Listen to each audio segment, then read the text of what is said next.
Okay, let me just get back to the computer so I can get the link for everybody.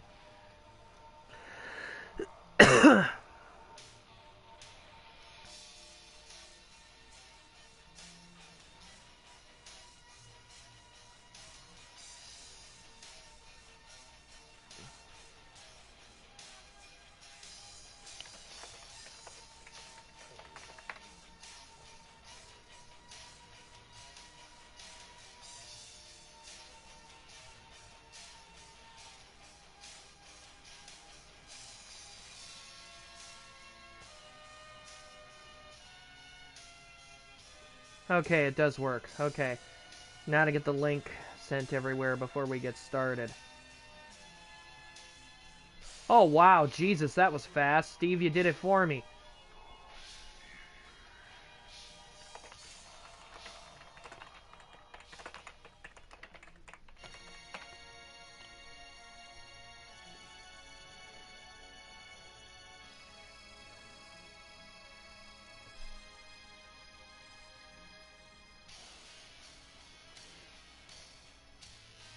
Alright, let's see.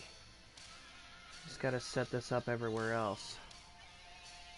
Okay, so there, and there, and my journal.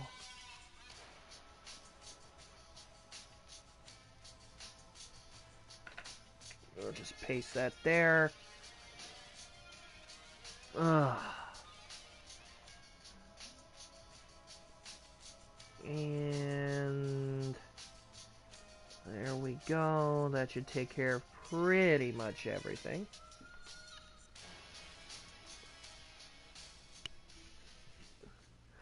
Ready. Only got 7 viewers already. Fuck it. Let's get this shindig started.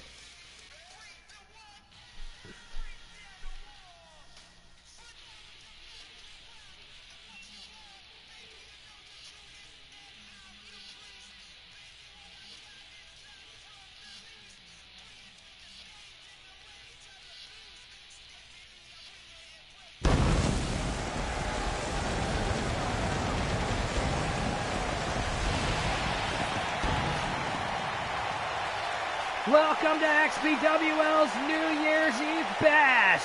I'm your lead commentator, Mark Wondersham, welcoming you to a special event tonight here in Saskatoon, Saskatchewan, Canada, as our last actual broadcast of 2018 is getting set to go.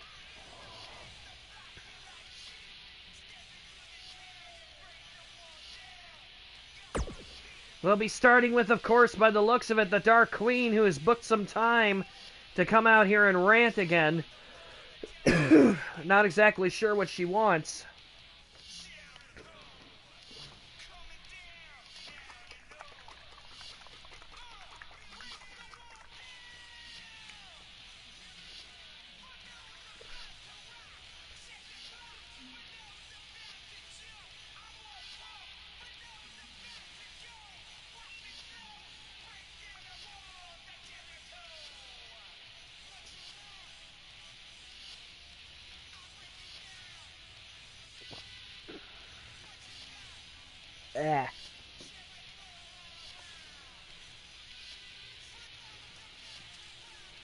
Here we go, out to the ring.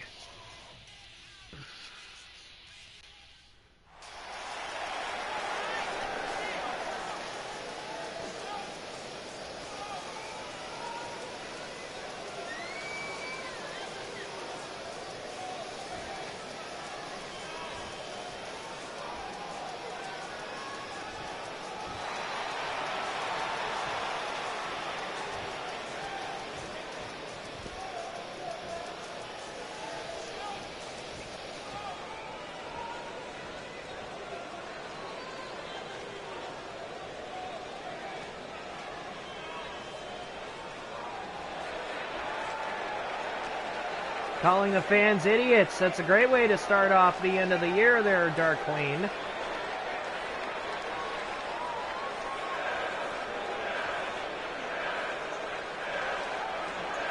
Wow. This woman just doesn't know how to keep her mouth shut.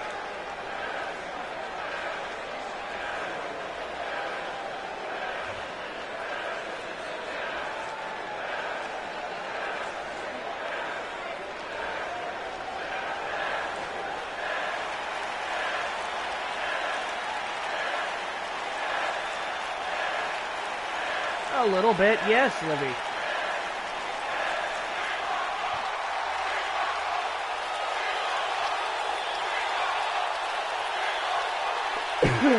This coming from the Dark Queen, who has yet to actually win the Women's Championship.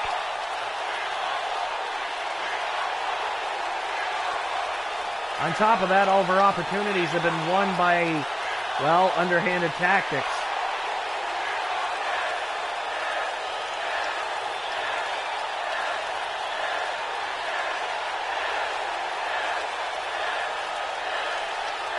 People have been really taking a liking to annoying her about her supposed lack of beauty at the moment. Honestly, I do think that the Dark Queen could use a trip back to the plastic surgeon, because whoever did her face really fucked her up.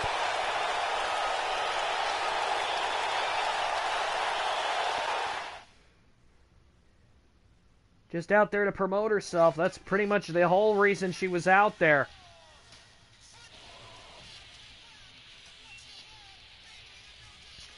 We'll be opening up with a special attraction. Our opening match tonight is for the Super Heavyweight Championship.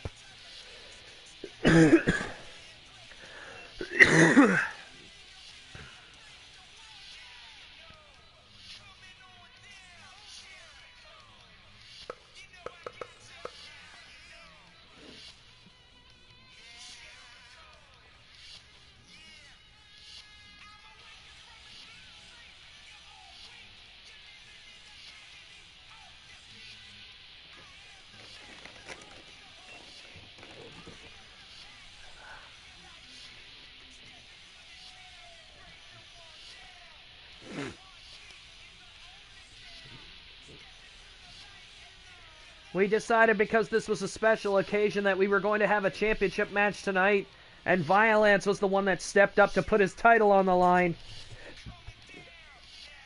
as he'll defend against current #1 contender, Ravishing Ronald.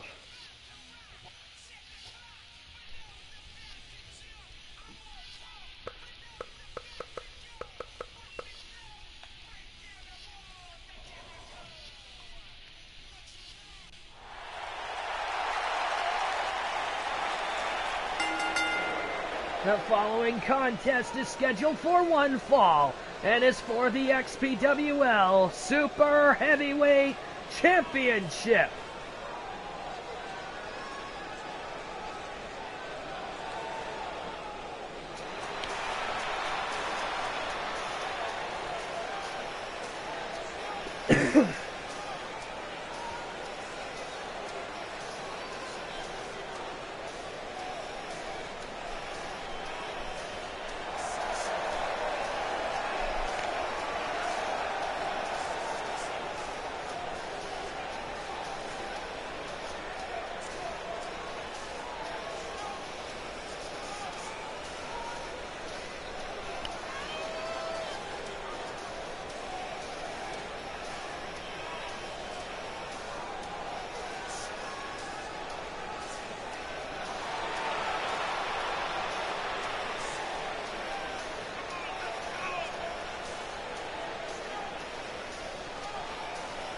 Ravishing Ronald, every time he comes out here with that dance, God, that's horrifying. Then again, what's more horrifying, seeing him dancing around in that armor of his, or waiting until after he takes it off and seeing just how bad he looks underneath? I mean, you get hints from, you know, protruding from the sides of his armor plating, but to be truthful, he looks a lot worse underneath than he does on top.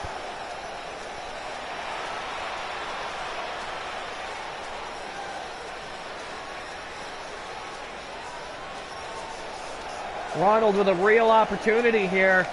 currently signed to XPWL as a fighter, but also signed to the IWF as another competitor, part of the Brothers in Charms faction. This will be his big break, getting a chance at the Super Heavyweight title.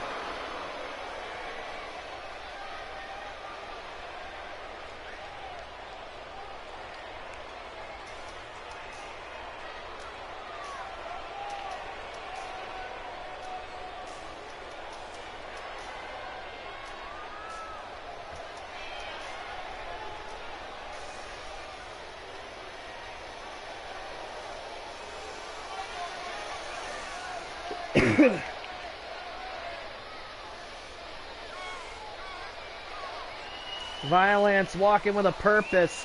Again, he hasn't had a challenge like this since Robro Man. And if I'm not mistaken, I'm looking at the two of them looking at each other facing from across the ring. I think Ronald's bigger than Violence is.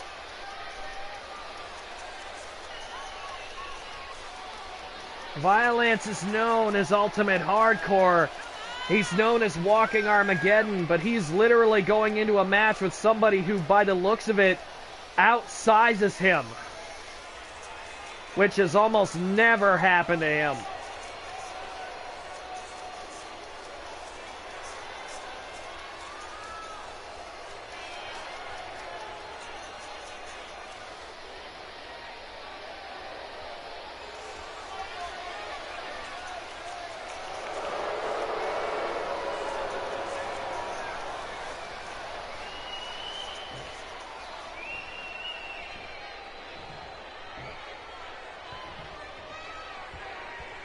Here we go, first match of the night.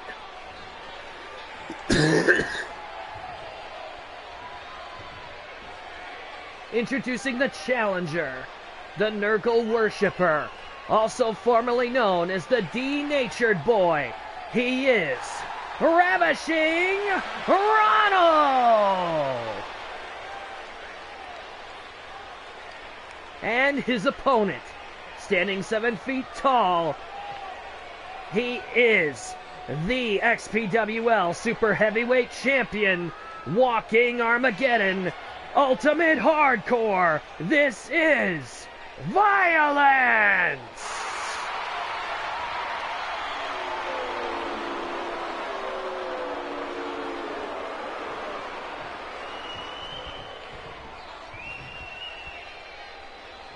This is going to be interesting because, again, looking across the ring at Ronald and Violence, you can clearly see that Ronald is towering at least a few inches above Violence.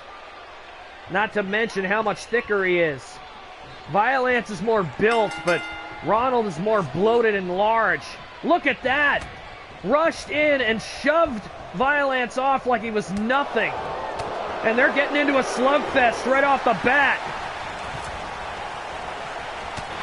Whoa! And immediately, these two, this is going to turn into a heavy slugfest quick. Oh. This match, by the looks of it, being contested under no disqualification rules.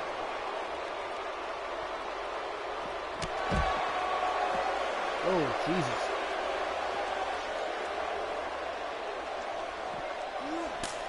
Violence with a hard smack right to Ronald's chest, but it didn't really do anything. Ronald slapping him right back down. And these two are really taking it to each other, and neither one is willing to budge for the other. Oh, what a lariat. And Ronald takes Violence off his feet. Oh, headbutt, and Violence returns the favor. Ronald and Violence are almost the same size, height-wise, but again, you look at the difference in them in physique, and oh, Violence got tangled up on the top rope, and Ronald using it as an advantage, strangling him on the middle rope.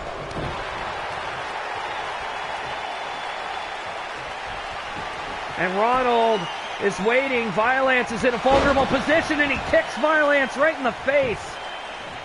A running punt kick. 1, 2, and Violence kicks out. Not a whole hell of a lot of authority on that kick out, though. Violence gets picked up, and no. Ronald was going to do something, but by the looks of it, Violence smashing him with his shoulder, knocking him down. Violence grabbed the sledgehammer, but he didn't bother bringing it in the ring as Ronald's come out after him and runs him over with the big boot.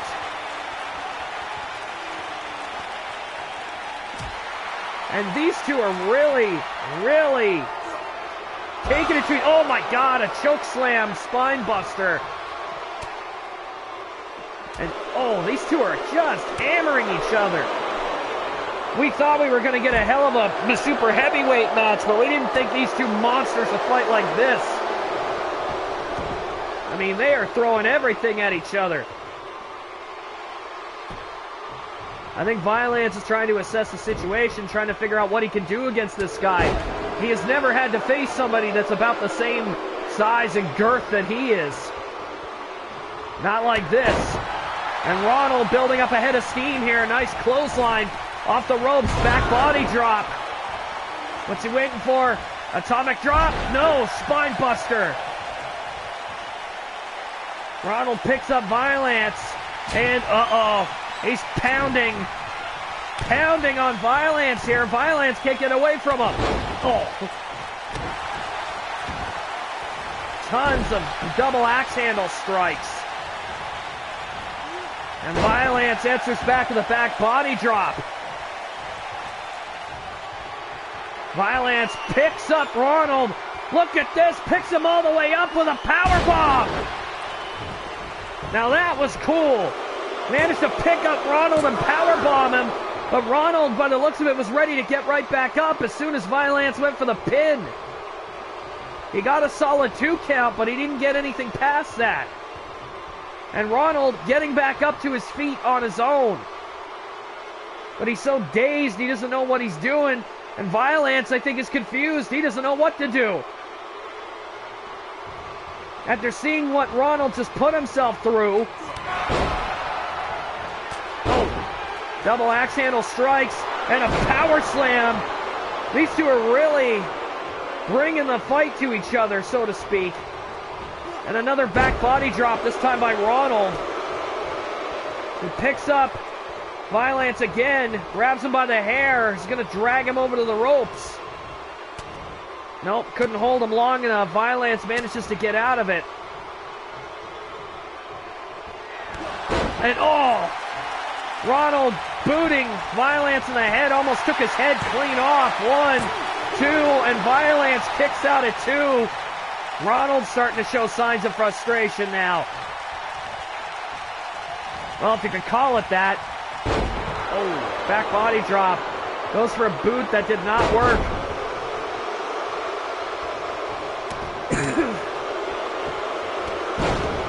And there's Violence's lariat. At least I think that was his lariat. No, he would have gone for the cover if it was. Violence not clotheslining him hard enough. 1, 2, and a 2 count again. Violence is not very aware of where he is right now.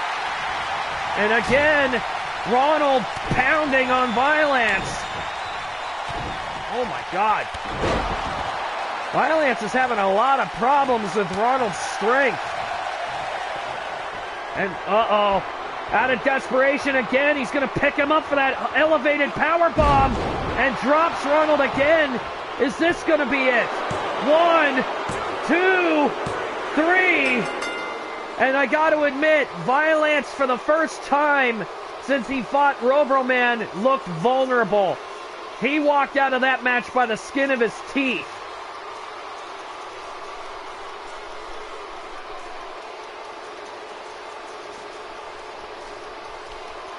I mean, Ronald beat him to a merciful pulp, really.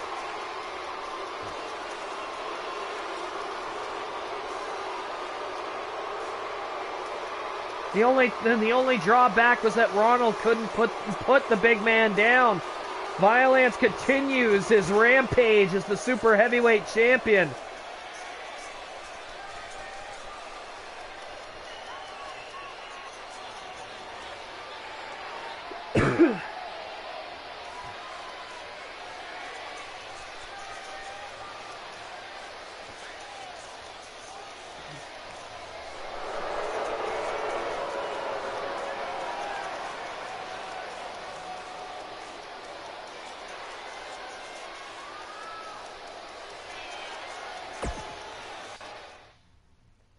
We regret to inform everyone as well, although not too many people, I believe, will be that heartbroken about it, that Green Ice has been sent to a medical facility to get his tailbone looked at.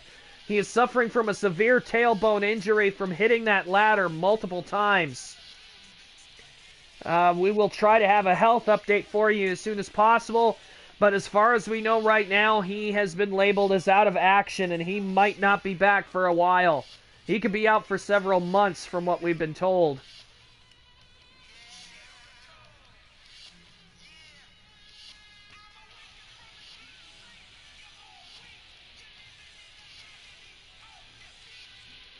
Well, you would be too, dropped on a ladder on your tailbone that many times. Anyway, our next match is going to be a tag team competition between Lin Shui, Cynical Flitter, and they'll be taking on the Flock, which is, of course, Abigail alongside Luann. And by the looks of it, Medic is going to be in Flitter and Lin's corner, as well as the Shepherd being in the Flock's corner.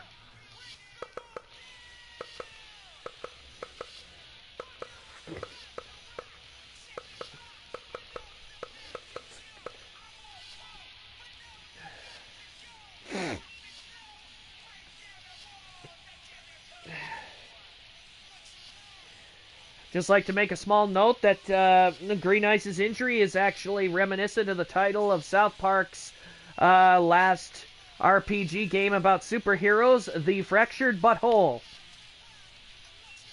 Quite literally, though.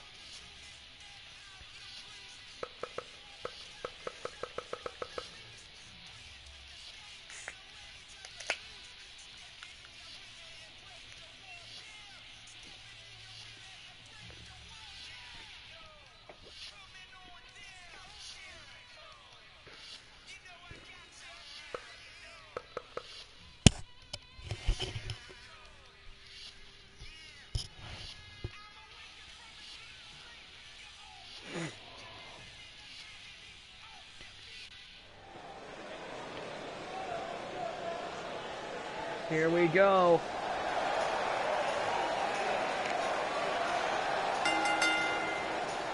Looks like we're only getting one of them at a time. Where the hell is Flitter? Oh, she's hiding behind the curtain here. Okay. There she is. Flitter having a little bit of fun out here for the New Year's celebration, I guess. I also caught up with her earlier today. She was having a great day, having fun with some of her friends on her Nintendo Switch, playing Smash Ultimate, which of course you can pick up now for your Nintendo Switch everywhere. There's your cheap plug, Nintendo. Give me money. Please. I'd love for the help. Flitter really raring to go here. She had a great match with Pyria that she didn't exactly come out on the winning end of, but at the same time, she's been so focused on this upcoming title match against Lynn that she hasn't really had time to keep her focus on it. Or at least that's what it seemed like.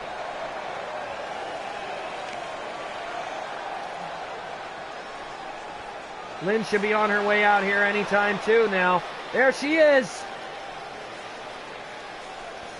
And there's Medic along with her.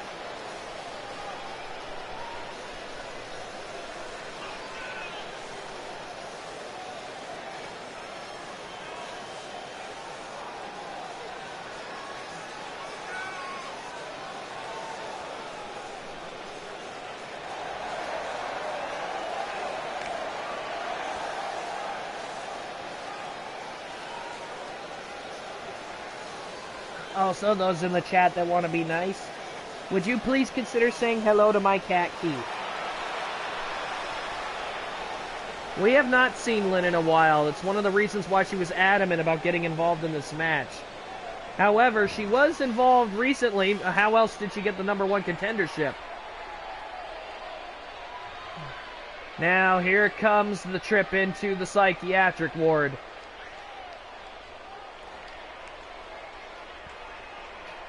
Can't see anything behind the curtain. There we go. The Shepherd leading his 2 mercenary mares of destruction, as it were. As creepy as it sounds, I actually managed to get a hold of Abigail and the Shepherd, don't ask me how, to speak to them about this match coming up tonight. And all I was told was survival of the fittest. All they're interested in is causing as much pain and mayhem as possible. And when they say something like survival of the fittest, it only leads me to believe one thing. Luann and Abigail don't care if they win. They just want to hurt somebody bad.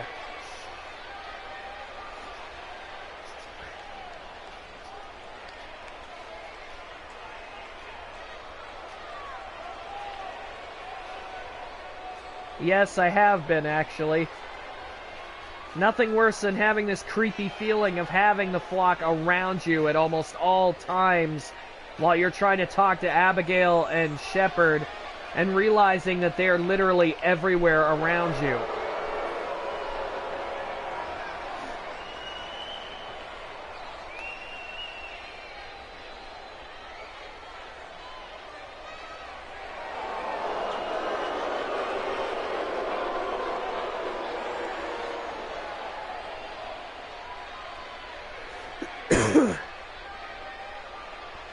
No, I won't need it right now.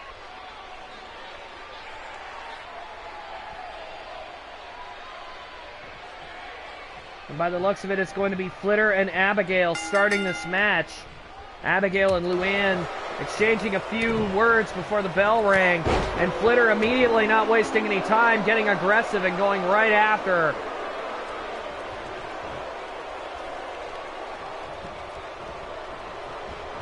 Irish whip into the corner. Oh, went to go for the double drop kick, and she missed Abigail and went butt first right into the top turnbuckle.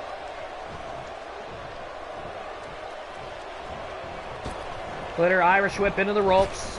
Off the ropes, going for an arm drag here. And oh, Abigail with a hard forearm shot and runs her over with a clothesline. These two no strangers to each other. Actually, the funny thing is Flitter and Abigail used to like each other, and the Shepherd up on the apron already, causing a distraction on Flitter. Oh, headbutt. And Abigail tossing Flitter aside like a rag doll, stomping on her head. And going for the rear naked chin lock.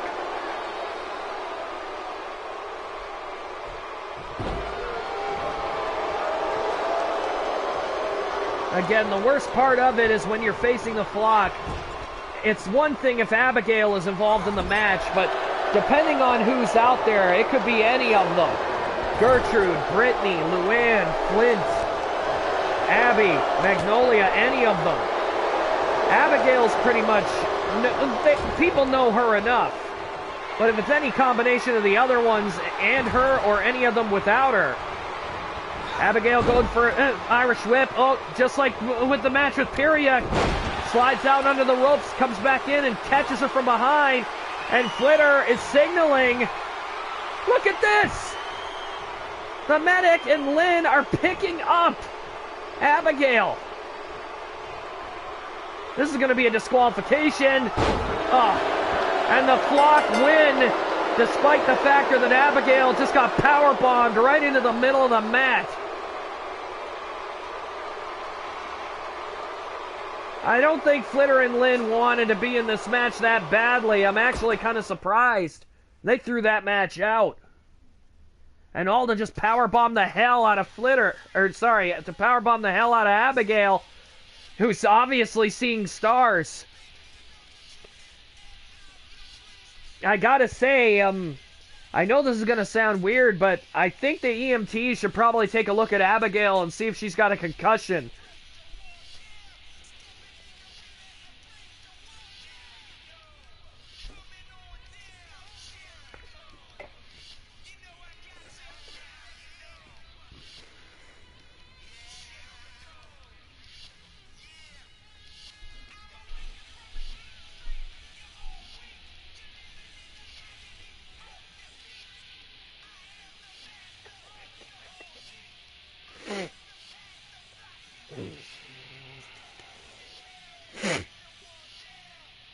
Flitter and Flynn don't look the least bit broken up about what they... Flitter and Lynn look like they literally have no remorse over what they did to Abigail. And personally, I don't really blame them because Abigail is a vicious little sod when she wants to be. So what the hell is Jones doing out here?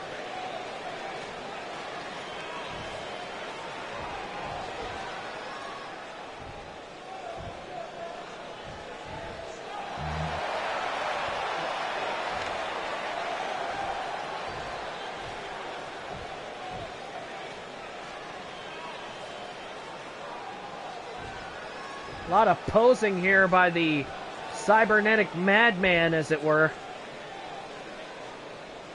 And from the sounds of it,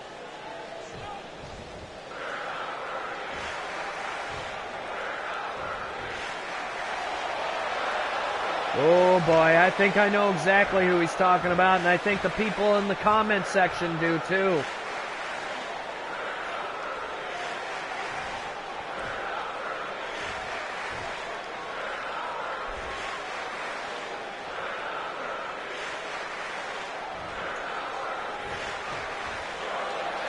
Yep, and just as we figured, Techno Jones is calling out Buddy Goodfellow. And we expected this to happen, especially after watching Slam Masters not too long ago, with Buddy coming out and basically stopping Techno Jones's momentum against against the Medic. In fact, nobody even expected Buddy to come out and help the Medic to begin with. The green-haired, painted Drifter who's coming out here, looks like he's in a hell of a mood. He looks so happy about what he did to Techno Jones. I mean, he's having a great time. It must be New Year's Eve. He looks like he's celebrating.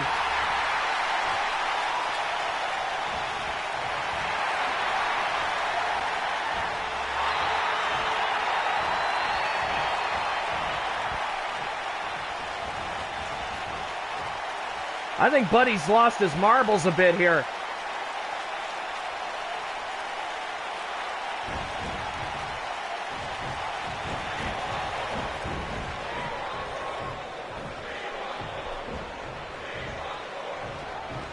Jesus. Buddy getting right up in Techno Jones's face. I think he's actually intimidating him. And that's kind of funny to hear. Buddy Goodfellow actually intimidating somebody.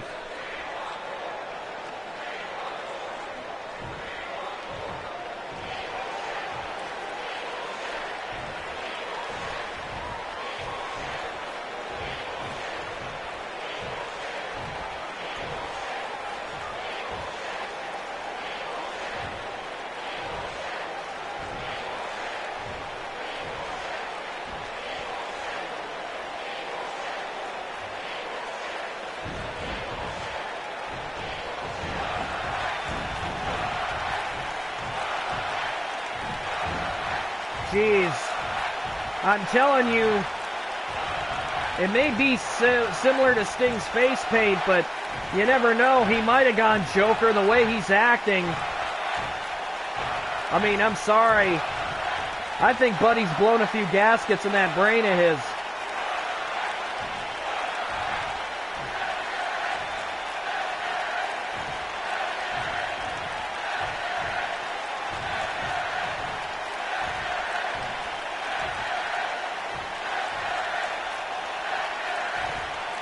And Techno is insulting Buddy's current new style of throwback clothes, I guess. That was a real stinger there, and Buddy again getting up in his face.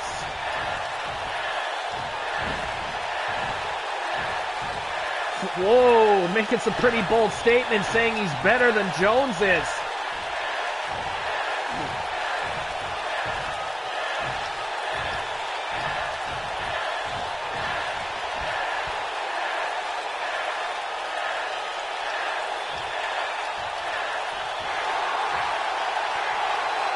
For you, the only thing that I could say, if he wanted to apply, there's a possibility that he could, but again, Buddy seems to be doing well for himself as a drifter on his own.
And this time it's Jones getting the last word in here. He may have started this mess.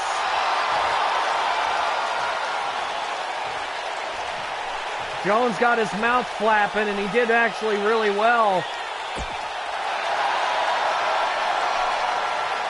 Jones still very bitter about that attack he had to go through on Slam Masters. The funny thing is I'm pretty sure that Jones isn't going to end up going far. Nevertheless, we've got another match coming up. A member of the Elements of Insanity, Rare Fruit, as she takes on Hanako Fairhall. And by the looks of it, the Good Doctor is coming back for a second visit.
Here we go as we go back down to the ring as our next contest gets started.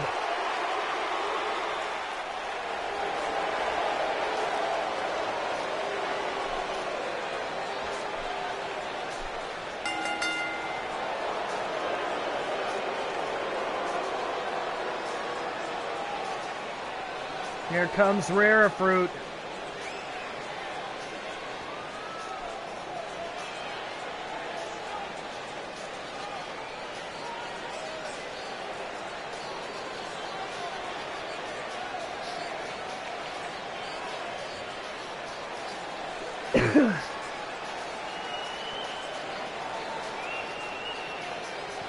Not really. She can summon her own hat back, Cole. That's the problem. Here we go. And here comes her opponent.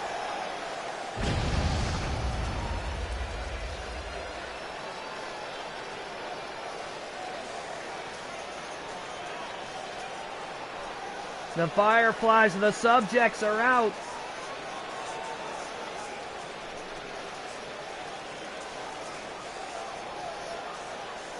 Hannah stretching behind the curtain here.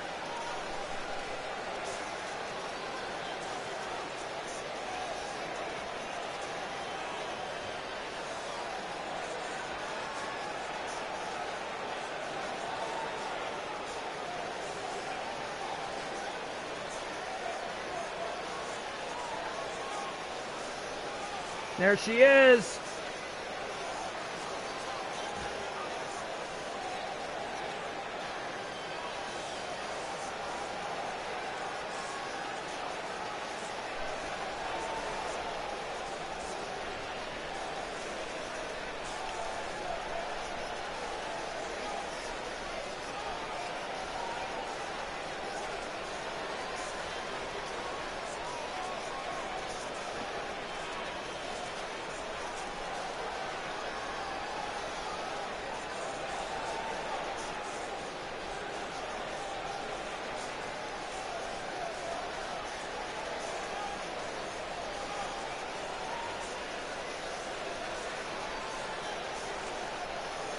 I'd like to put a big thank you in to Sir Mitternaut, who on his own version of WWE2K19 is the responsibility as to why Hannah has her new ring attire.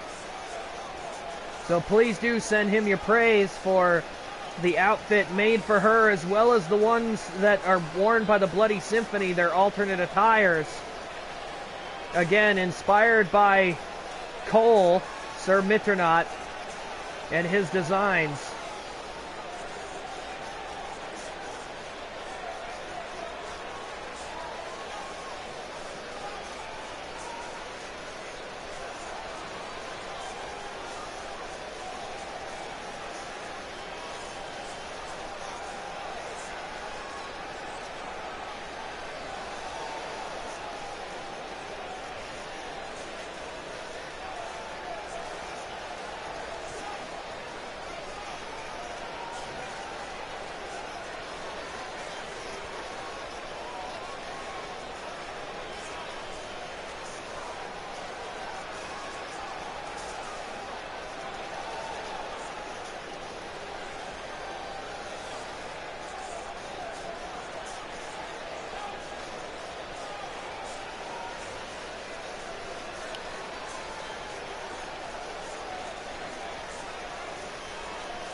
As the girls get themselves set up, Hanako doesn't look like she's ready to take any nonsense from Fruity tonight, and Fruity immediately with a cross body.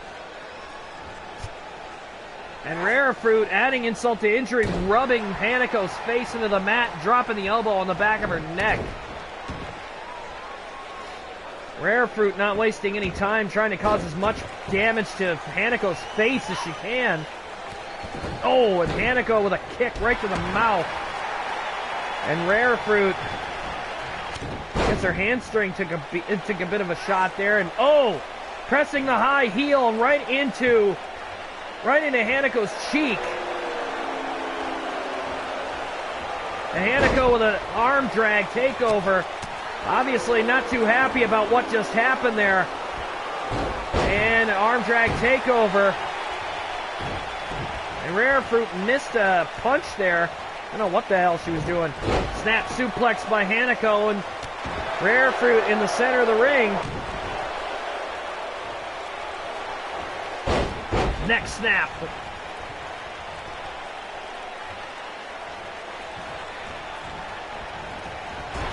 Hanako, oh, running start into the corner, but it was for nothing. And a de-elevated DDT. Arm drag takeover by Rare Fruit. And Rare Fruit grabbing Hanako by the throat and a choking STO. And immediately, Rare Fruit, double knee strike. And then there's the back handspring double knee strike. Here she goes for the cover. First one, 1, 2, and Hanako kicks out at 2. Very solid kick out on 2 there.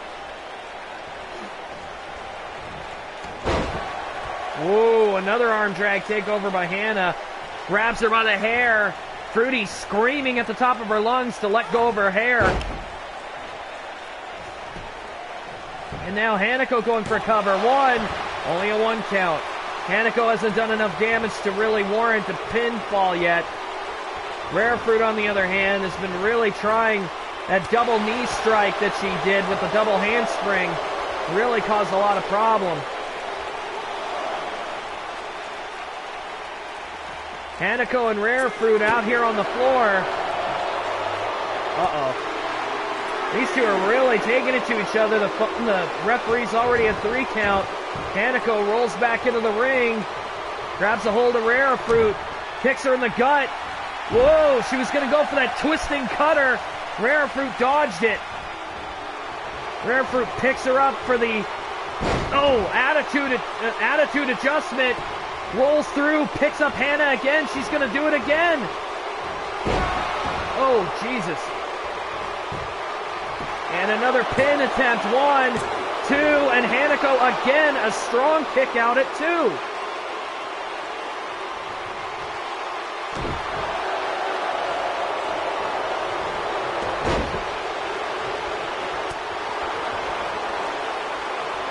And again, Hanako taking it to Rare Fruit, trying to drop kick her in the corner, but Rare Fruit managed to get out of the way. Front headlock. Whoa, and Fruity right over the top rope.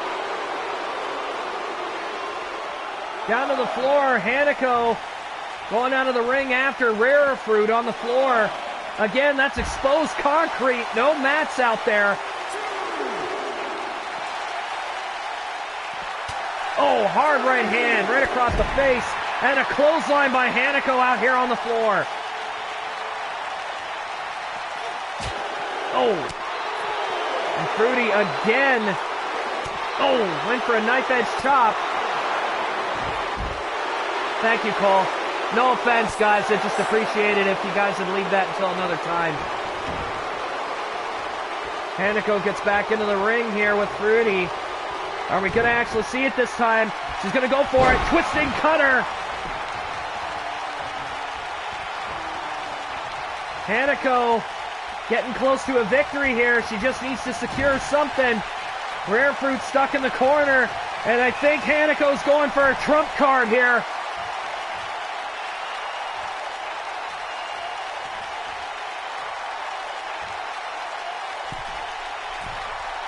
Going up to the top rope here. Are we going to see it coast to coast all the way across the ring and hits Rare Fruit right in the head? I'm aware of that phenomenal one.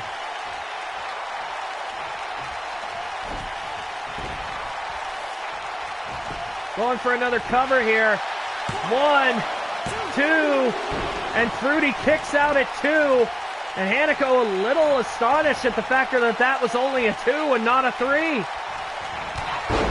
Hard clothesline. Another one. Ooh. Hard wheel kick. And she's going for it again. Twisting cutter right in the center of the ring. Honestly, I think she should have gone for the pin there. Uh-oh. Neck breaker. And Fruity's going to the top rope here. Is she going for her twisted moonsault? Yes, she is. Cartwheel moonsault out of the corner. 1, 2, 3, and Rare Fruit comes out the victor.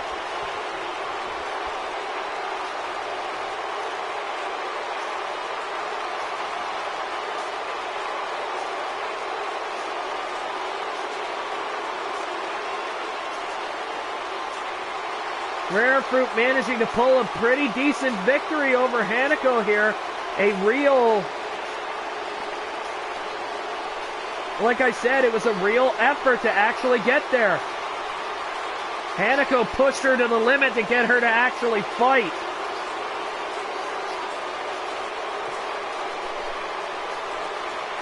Nevertheless, like Sir Mitronaut said, she won't be pretty after that, after the amount of beating that she took, especially to her face and mouth, not to mention that coast to coast.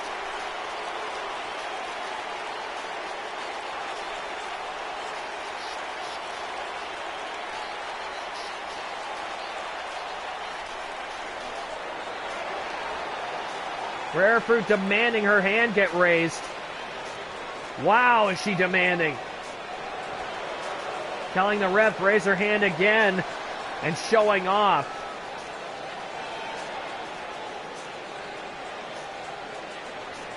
Fruity pulling off the victory tonight.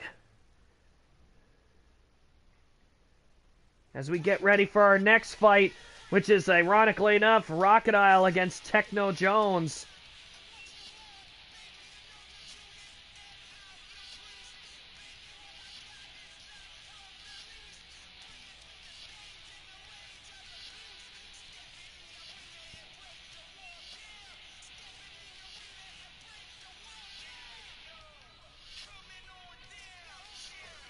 I can't. Nobody's on my side of the ring.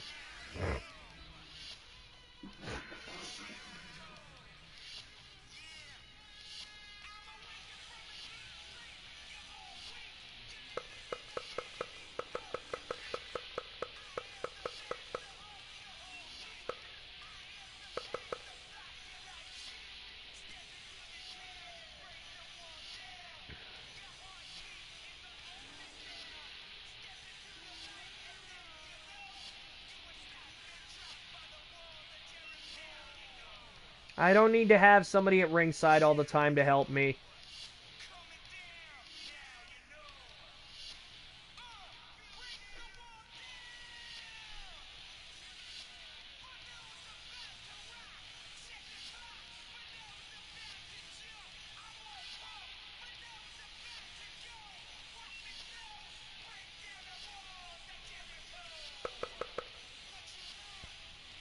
If anything, Hannah, you probably got yourself probably a bit of a squash tummy. The Dark Omen has fallen.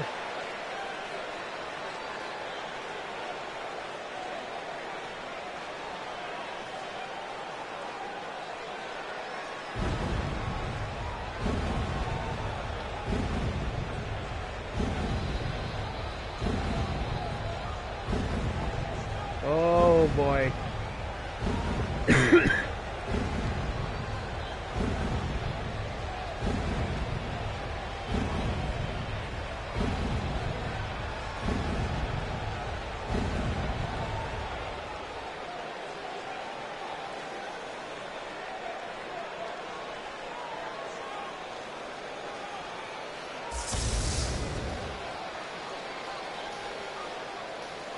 Can't see him anywhere.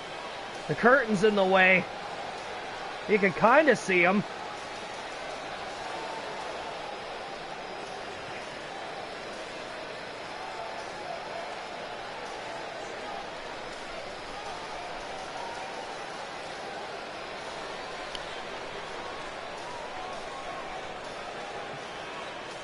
It's a good thing the stage is using fire retardant material for the curtains, otherwise this could be bad.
Techno Jones and Rachidile have not faced each other in a really, really long time. Techno Jones still technically a cruiserweight. Rachidile doesn't really delve in the cruiserweight division much.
And immediately the two of them try to rush each other. Jones went for it. Whoa, knife edge chop and another drop kick attempt that Rachidile just swats away. Grabs Jones by the hair, dragging him toward the corner, puts him in the ropes. Irish whip off the ropes here, and Rachidile with a power slam right away.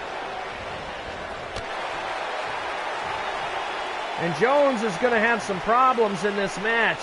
Uh-oh. Oh, victory roll drop.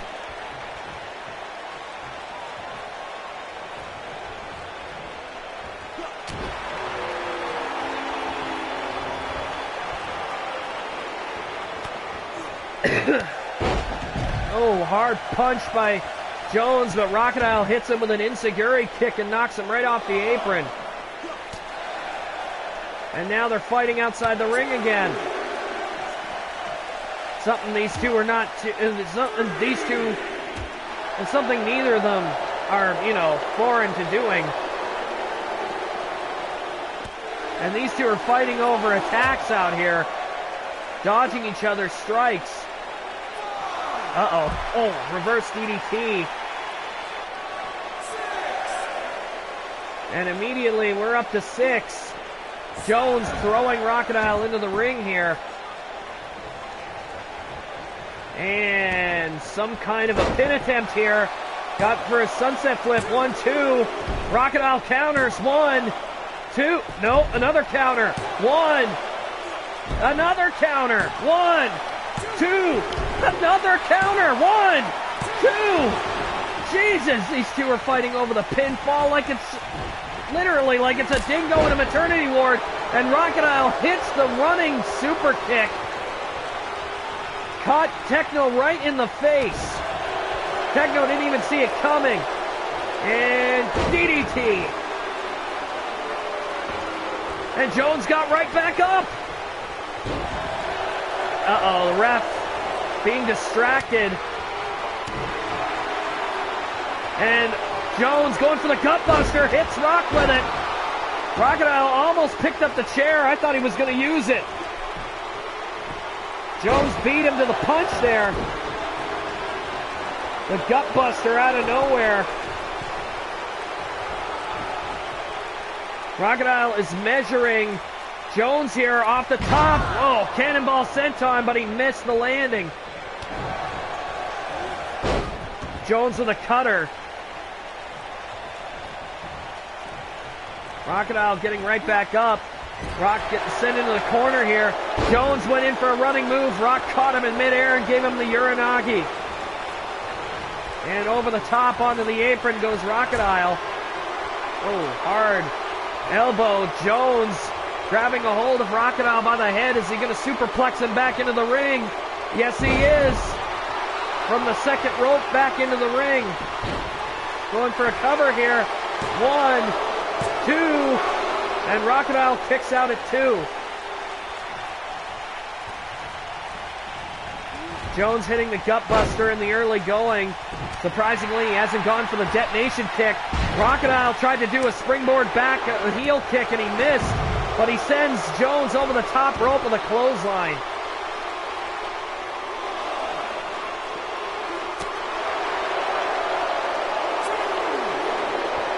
Another super kick fail, but no.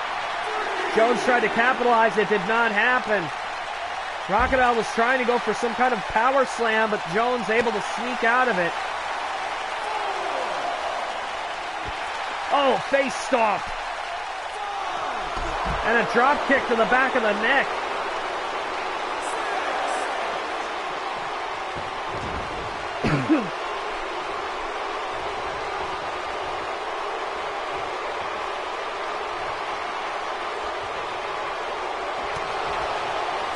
Jones is signifying that he's practically done with Rachidile here.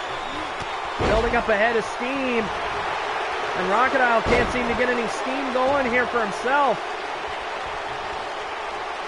He got caught with his pants down. Uh-oh. Up again. There's a second gut buster. 1, 2, and Jones wins with a clean pinfall here.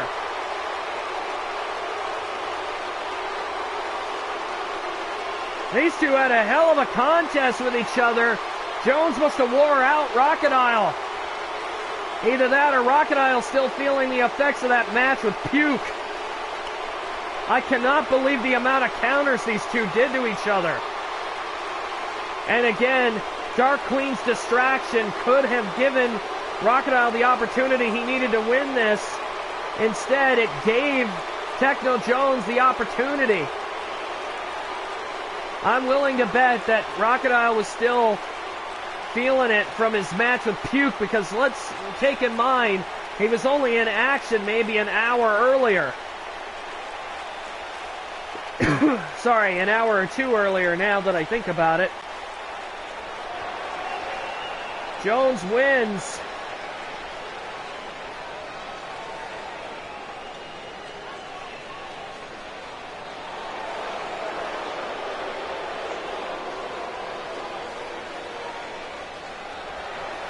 Jones showing off. I'm still not considering this a very legitimate win. Again, Rachidile more than likely is just tuckered out. But we have another tag team match tonight featuring the Flock. This time it's Brittany and Lady Gertrude taking on Rodagio, Dassum, and Pyria Cakes of the Bloody Symphony. And of course them having their sister Sonica at ringside, as well as their manager, the Inverted Shadow. Later tonight, we're having 2 separate battle royals for the men and women tonight. 30 men, 30 women. Some of the people have competed tonight, some of them have not. Nevertheless, we're going to utilize the factor that all 30 women on the roster are eligible for that match, including the champion.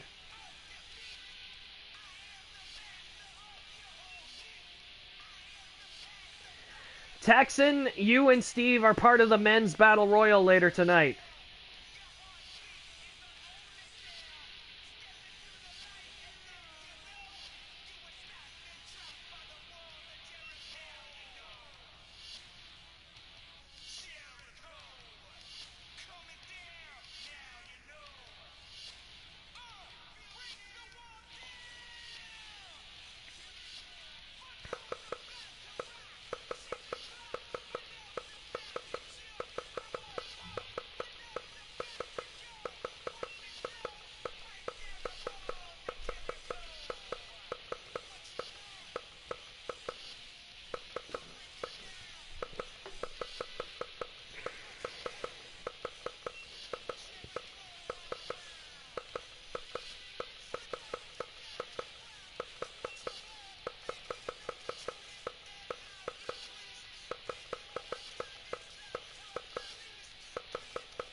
as we go down to ringside for this next match.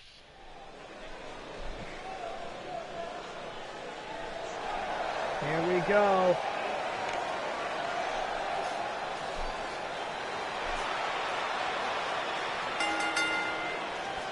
Rachidile poking through the curtain first. Here they come.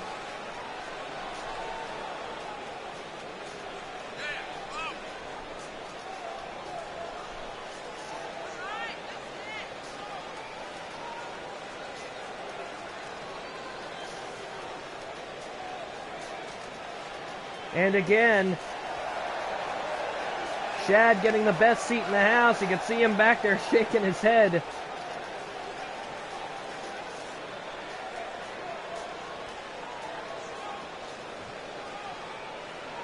You can tell there's going to be New Year's plans tonight. Here we go again. And this time, by the looks of it, we're getting two separate entrances.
What the hell? She's sinking into the mat.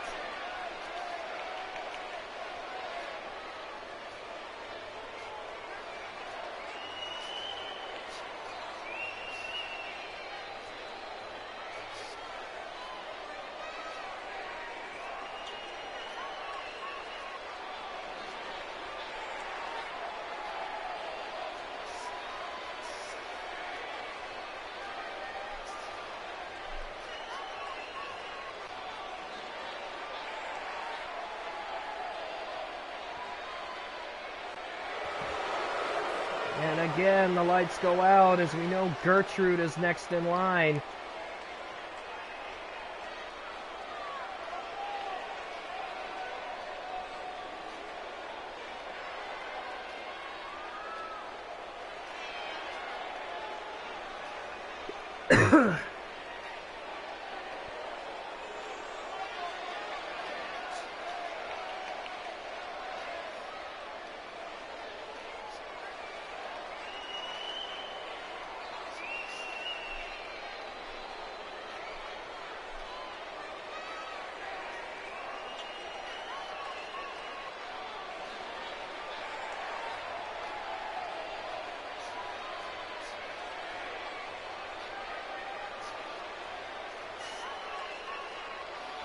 Well, technically the physics aren't going to happen with the stage because the stage is technically not supposed to be where it is.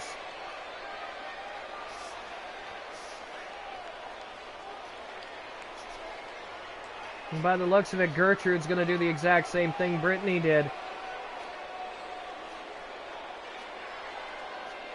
And just like the other one, she's sinking into the mat. I think it's the way the women are proportioned in this game.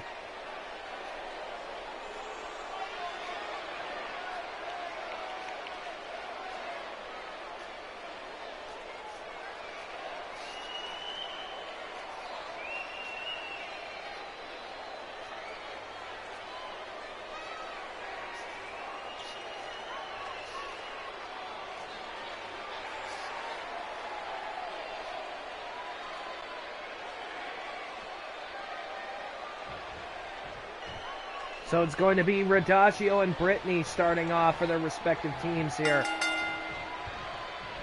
Now see, the funny thing about this match is I would be a little bit more concerned if I were the flock, because Gertrude and Brittany aren't exactly the most battle-seasoned girls in the entire flock. And considering Peria is on the corner of Rachidile, there's a good chance there's going to be some brutality in this match. Brittany, Irish whip, Rachidile into the corner, and goes to tag in Gertrude, who does not get it. And Rachidile with a forearm shot, picks her up and hangs Brittany up on the top rope. Brittany did not see that coming, grabs a hold of her, and straightjacket backstab her. As she picks up Rachidile, sit out body slam.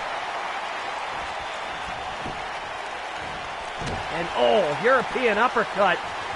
Rachidile not wasting any time on Brittany. The Symphony know the flock all too well. The flock haven't done anything to them, but they've been wary enough to know that when the flock made their way here, Rachidile and the others know how dangerous they are. And again, Rachidile trying to drag Brittany back to her corner. This is a good strategy on their part. And Rachidile hangs up Brittany right on the ropes. And Brittany rolls out to the floor. And now Rachidile going after Gertrude, dropping her on the apron. Rachidile is not wasting any time here. Picking fights with everything in sight. Uh-oh. Oh, suplex, and Rachidile hits the concrete hard. Chad and Sonica are at the other side of the ring, keeping an eye on how this is going. Oh, Brittany again getting a forearm right to the head. Oh, missed a drop kick. Oh, and a kick to the gut. Rachidile thrown back in. Brittany going after her. Grabs a hold of her reverse DDT. And a super kick by Brittany. Brittany's going to go for a finisher right off the bat here. Measures and a spinning wheel kick. 1, 2, and whoa, Peria, instead of going after Brittany, she dropped on top of the ref. I noticed that. Peria didn't even bother going after Brittany. She dove onto the referee.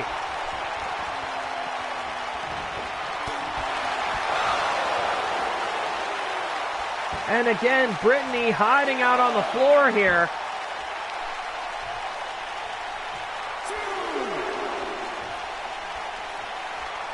Trying to regain her composure. And again, Rachidile grabbing a hold of Gertrude. Is she going to drop her on the apron again? Yes, she is. And now Brittany and Rachidile are fighting out here on the floor again in front of the announcers' tables. Oh, hard forearm shot. And Gertrude getting involved now, raking Rachidile's eyes with those elongated fingernails of hers. And, oh, sunset flip by Gertrude. And Brittany wanting nothing to do with grabbing Rachidile. Taking her over to the table here, slammed her right into it.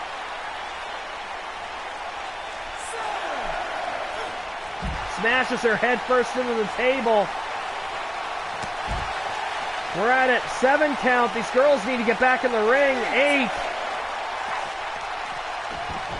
Brittany rolled back in, and here comes Rachidile after her. Picks her up off the canvas. And an Irish whip into the corner. Are we going to see Peria come in? Uh-oh. Mudhole stomping is imminent. Rachidile laying in the boots to Brittany. And here comes Peria. Oh. Stomping a literal mud hole in Brittany's stomach.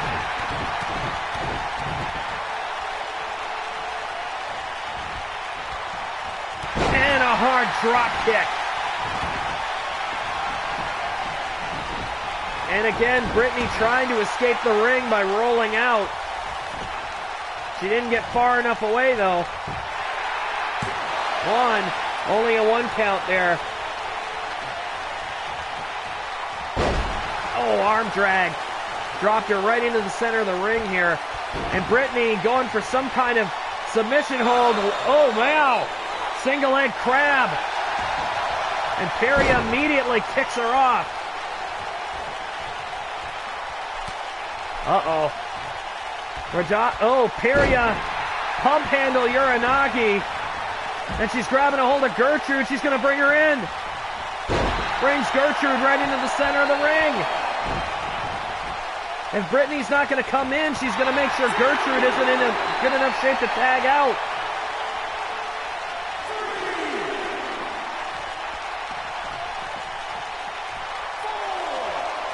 Perry off the top, went for an elbow drop and dropped her elbow right into that concrete floor. She could have broken her elbow right there. And these two are fighting, brawling. Uh-oh. Oh, God, and this time Brittany got dropped on the barricade. Last time she got dropped right into the ropes. This time she went throat first into the barricade.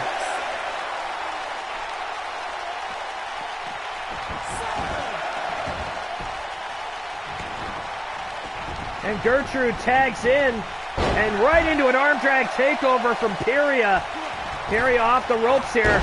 Leg drop. Off the ropes again, spins out, and another leg drop.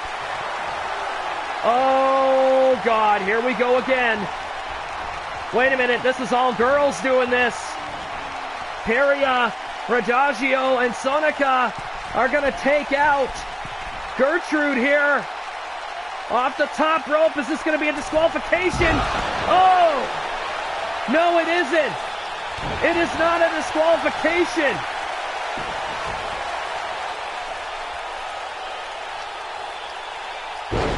Gertrude just got the triple power bomb from the Bloody Symphony.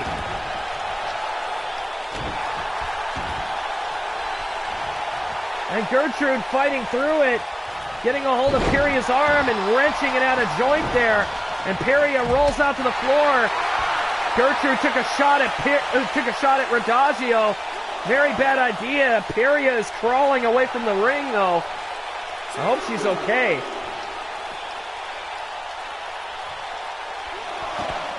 Trying to get up. And Gertrude out there on the floor on the wrong side of the ring.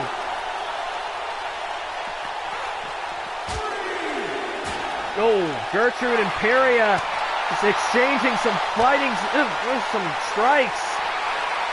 Elbow shots and chops and punches, oh my. And Gertrude is literally right in front of the Symphony's corner and managers. Oh, Peria dropped on the concrete again. We're up to 7 now. Oh no. Russian leg sweep in the back of Peria's neck. Went right up against the guardrail. We're up to 9. It's a good thing Radagio got down there. Otherwise, I think Peria would have been in deep trouble. Peria setting her up. Throws Gertrude out to the floor again. And Brittany trying to get into the ring. And Peria, concrete floor tornado DDT.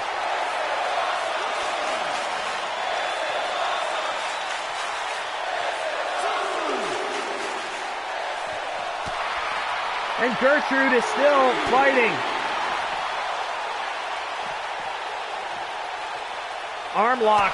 Oh, hard elbow right to the cheek. Gertrude getting behind Peria, who went for a wheel kick and missed. Oh, neck breaker.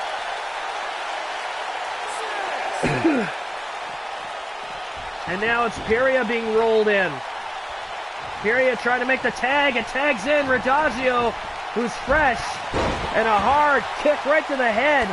And another one. 3 consecutive drop kicks. And immediately goes after Brittany here.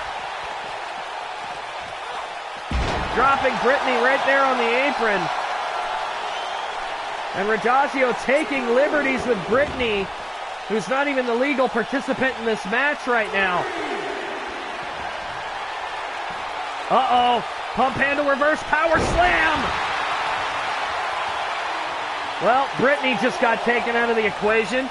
Oh no, maybe not. Dragon screw. And Brittany getting out of the ring. Gertrude just coming to. What the hell happened there? What the hell happened?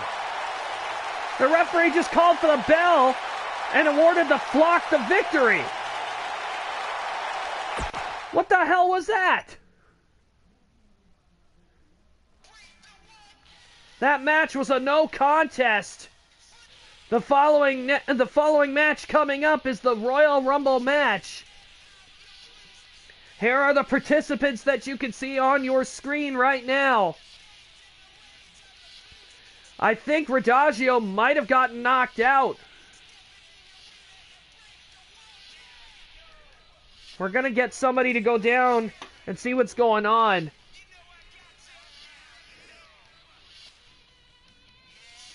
It's either that or the referee delayed the disqualification. I don't understand. I just got word that the referee decided to disqualify the Bloody Symphony for using the triple power bomb, regardless of the fact that Chad had no part in it. It was 3 women doing one move to a 2-man team, and it was supposed to be a 2-on-2 match. So they disqualified them because Sonica got involved with that triple power bomb. Bit of a change of scenery here, unfortunately, since this is the only arena the Royal Rumbles work on. Hey, 2K, make this a habit next year. Create an arena. Make them able to have Royal Rumble arenas. It would be really nice.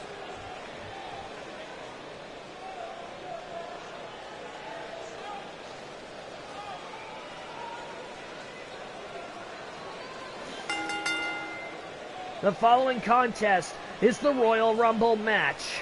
Now in this match, those superstars who drew number 1 and 2 will start the match. Every 2 minutes, another superstar will enter the ring according to the number that they drew. You can be eliminated when you go over the top rope, both feet landing on the floor. There are no friends, only enemies. The last woman standing after all 30 entrants have entered the match will be declared the winner of this special 30-woman Royal Rumble match. And now, let us all find out who drew number 1.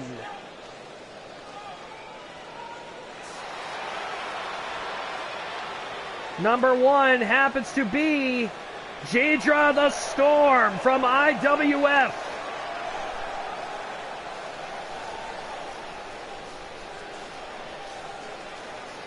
Now, for a woman of her stature and her strength, maybe coming in at number 1 isn't so bad.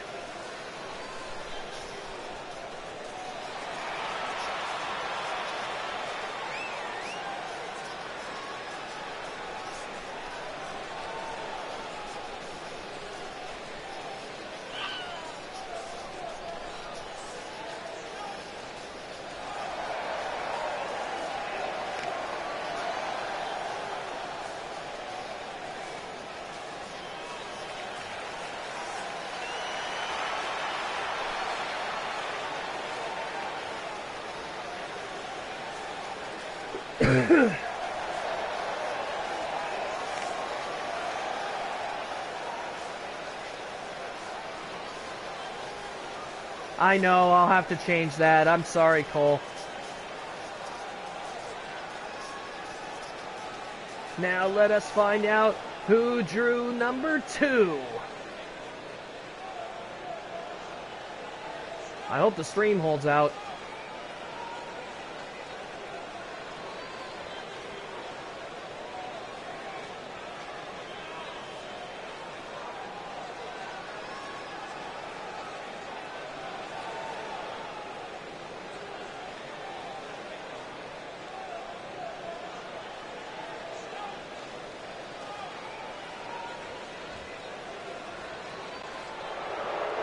Uh-oh. We have a flock member coming to the ring as number 2. And it's Flint. Now this is going to be interesting. The powerhouse of the flock against Jidra the Storm.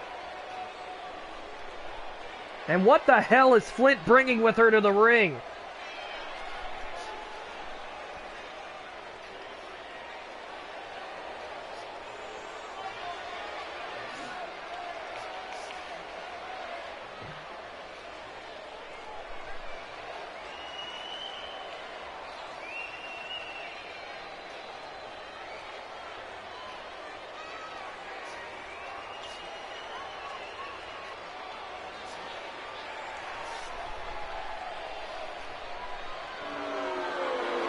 This is going to be interesting.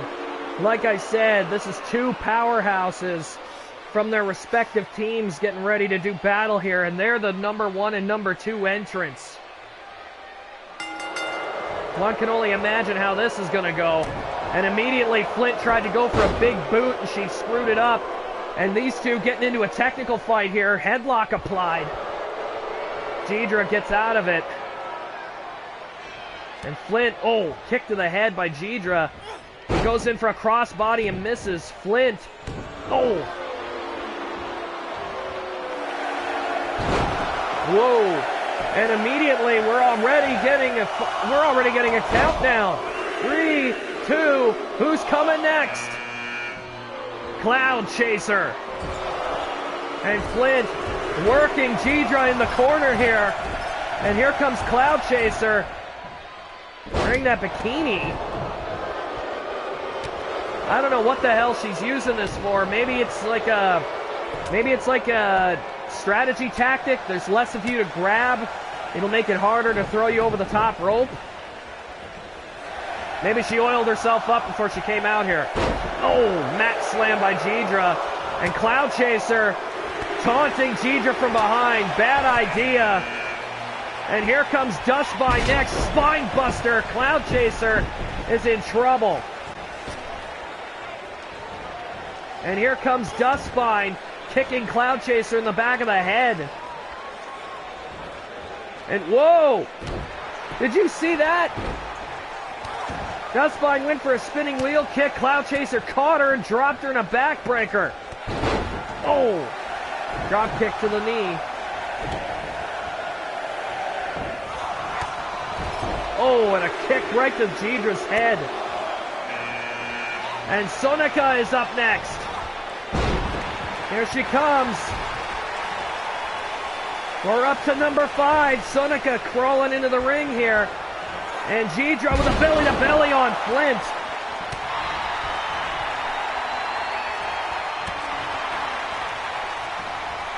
Remember, every woman for themselves in this match.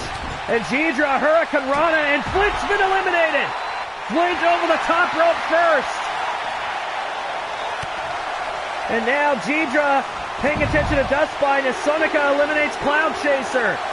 The number 1 entrant is still here. And here comes Pinkus Cupcake, one half of the tag team champions.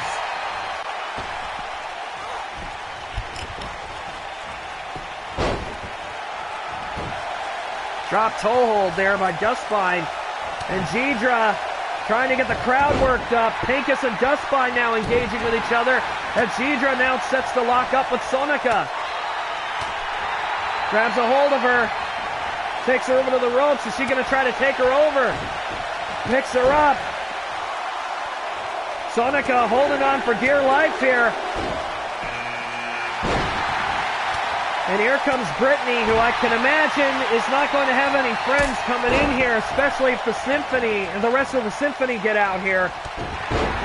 And Brittany immediately drop kicks Pinkus in the back of the head.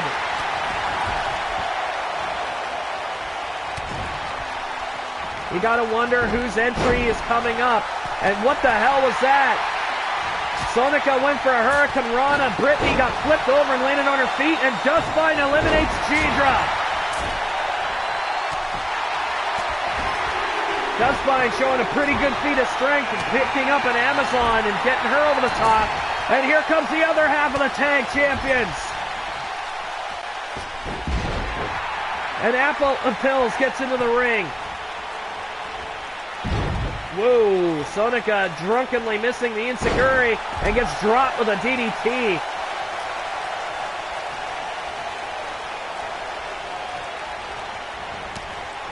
Five women in the ring.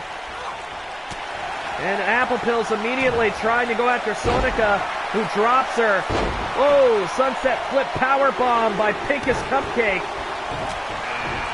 And here comes Flitter, the women's champion, making her presence known. And Pinkus and Apple Pills are fighting each other. Like we said, every woman for herself.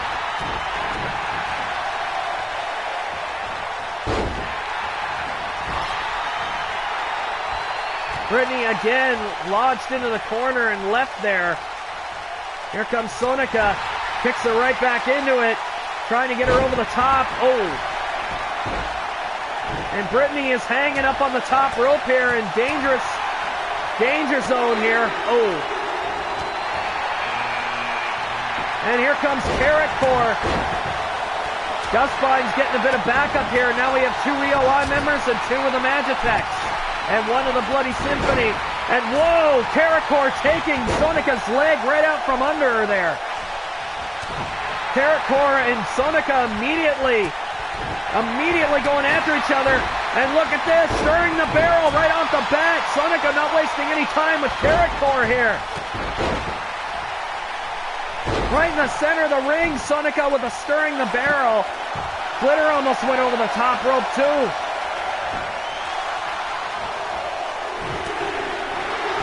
Oh, back rake by Pinkus. And here comes the Dark Queen at number 11. Dustbine's out. Didn't see who eliminated her. Pinkus is going to eliminate Sonica with a Samoan drop over the top rope. So one third of the Bloody Symphony's been eliminated, and 1/3 of the Magitex are out. And Brittany, with a super kick, eliminates Carrot Core. And Brittany being very arrogant here. Very bad idea posing on the top rope like that in a match like this.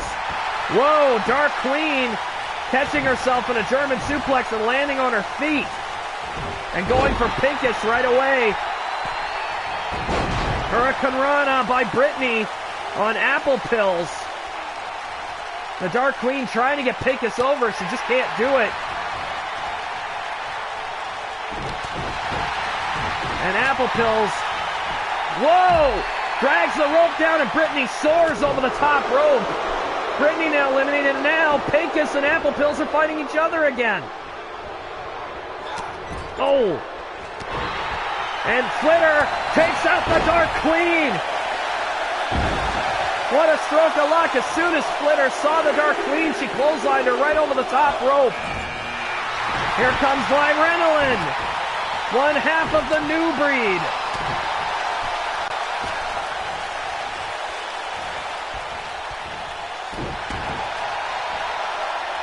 And Flitter's now up. Apple Pills holding her up over her head. Trying to launch her over. Gets her out onto the apron, but can she get her the rest of the way down? No, Flitter's fighting out of it. Not on any main show fights yet, no. Lyrenolin, I think she's making her main show debut tonight. And whoa, Flitter, whoa, double elimination. Pinkus went to eliminate Apple Pills, and Apple Pills sent her over the top. And Flitter got rid of Lyrenolin quickly. And here comes Hanako. Hanako may have lost earlier, but she's got another chance with this Battle Royal. Flitter trapped on the top rope here. Unsure who's going to go after who here. Apple Pills picking her battle first and going after Hanako.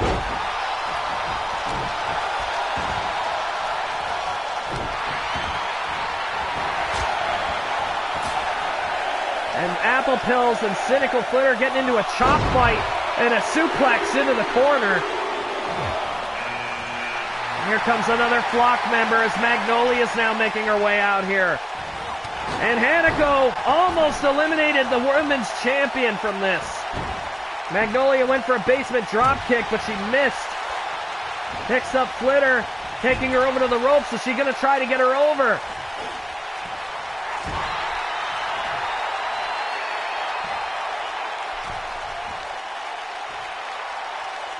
And Apple Pills turned over and out to the floor, and oh my God, she hit the stairs on the way down.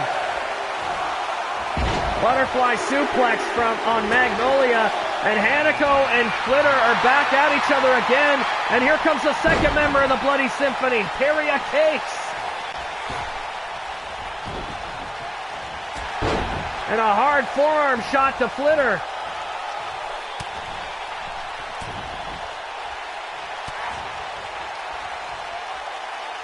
Peria taking her shot. Whoa. Her and Hanako.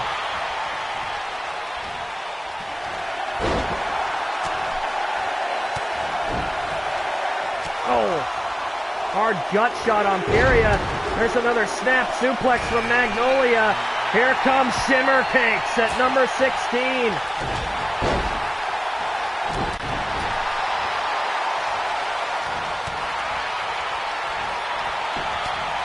And Shimmer Cakes is biding her time, getting into a seated position there.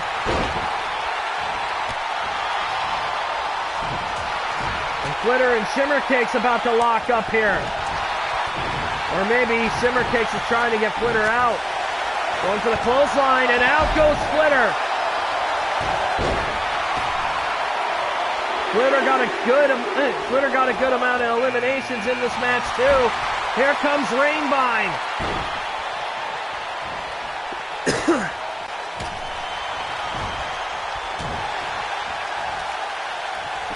And Rainbine going right after Hanako immediately. Propping her up on the top rope. Rainbine's trying to get rid of her as fast as she can. And Rainbine has got Hanako and dumps her over the top. And I think Hanako hit her head on the stairs on the way down.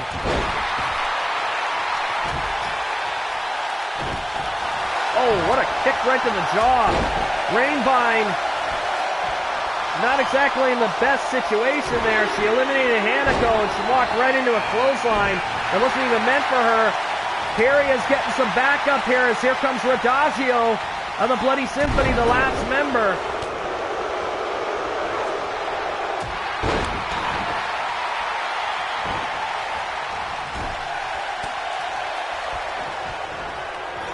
Magnolia immediately went for a Death Valley driver on Radagio. Peria picks her up. Tries to get her back in the game, but they're fighting each other. Again, every woman for themselves. Magnolia just seems to be sneaking in between who she fights, trying to remain incognito. Here comes Lynn at number 19. Uh-oh. And Shimmer Cakes is out. Radagio is out. Peria dumped her over the top. And Magnolia with an electric chair drop? No. Spins it around into a Hurricane Rana. And now Peria and Lynn are going at it.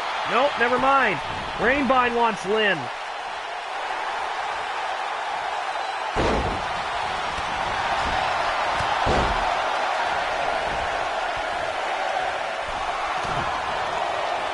Magnolia is trapped on top here. Peria's going to dump her. Uh-oh.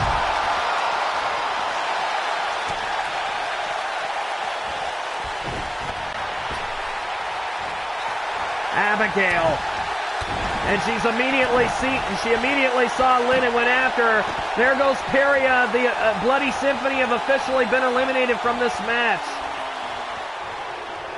And what in the hell is Abigail doing? Picks up Rainbine in a pump handle slam. Is she going to chuck her? Oh my God, chucked her right over the top rope on top of Peria. And goes right after Lynn.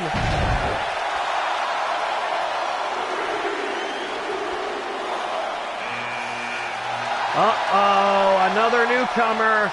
Here comes Banja Spy making her own debut on the main roster through this match tonight.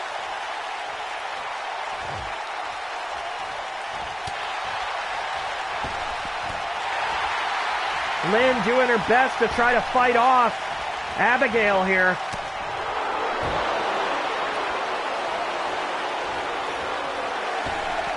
And Abigail practically daring either of them to fight her.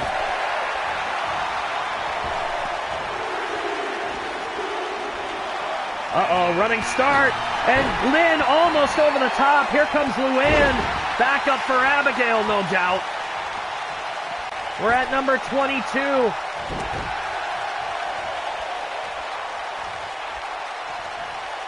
Fisherman's driver by Banja Spy, and immediately Lynn goes right after her. And look at this, Luann and Abigail are having a spat here.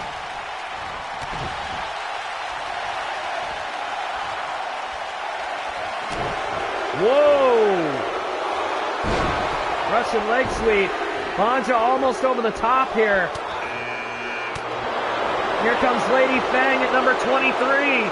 Another member of the Nightmare Imperium. Oh no, here comes that gut buster. Oh, Luann feeling Abigail's destructive touch, so to speak.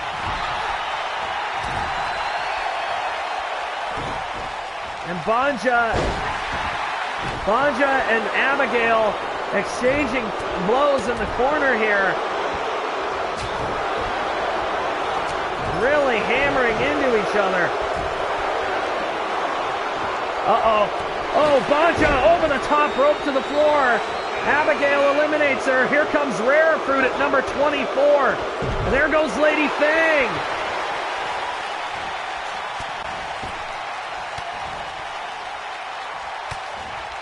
Unfortunately, Lady Fang did not last very long in this match at all.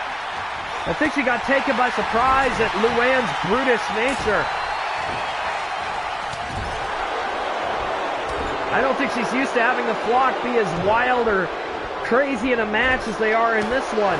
Because there's practically no rules in this match except you can't go out of the ring. Whoa, Luann booting Abigail right in the face.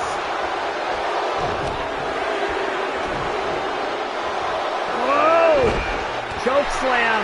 Here comes Tempest Shadow.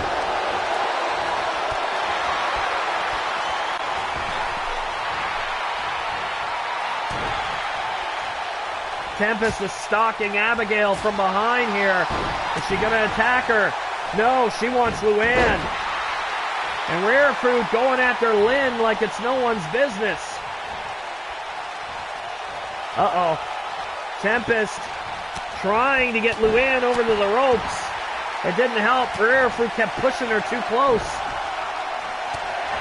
She couldn't position herself proper. Whoa! Did I just see Rare Fruit slap Abigail in the face? Here comes Magic Mare at number 26.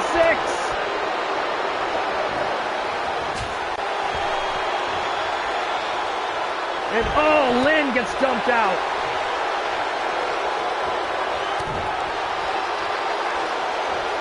Tempest and Luann exchanging a fight here. Magic Mare trying to get Abigail over the top rope. Rare Fruit almost goes over. Tempest Shadow giving Magic Mare a hand here. And Abigail's been eliminated with authority.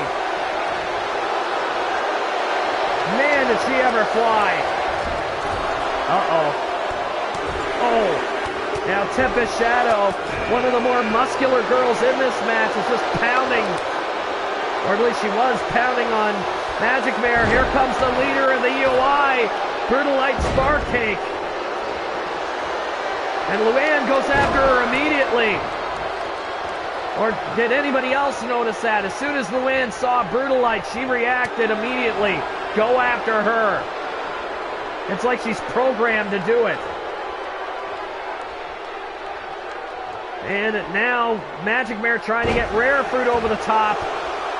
And this time she's got help from Tempest again. And Fruity flies over the top. Here comes Fluttershout at number 28. She's got one of the best chances to be one of the last women standing. And Tempest is helping everybody eliminate everybody. Or at least she was trying. Brutalite wouldn't let it happen. And Luann gets eliminated by Fluttershout. And it looks like the last members of the EOI are trying to work together. Magic Mare and Brutalite. We've been waiting to see a match like that. Whoa! Did you guys just see what I just saw? Magic Mare with a headlock and really raking in the punches there on Brutalite. This is something they've been waiting for. Magic Mare and Brutalite going at it here. And look at them go. These two are not pulling any punches whatsoever. Stardust Glamour coming in at number 29. So who could be number 30?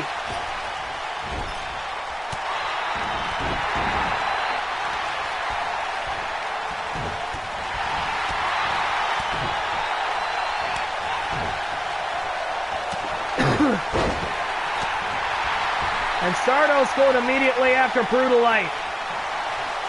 Magic Mare helping Tempest Shadow try to get rid of Fluttershout. And Fluttershout is over and down.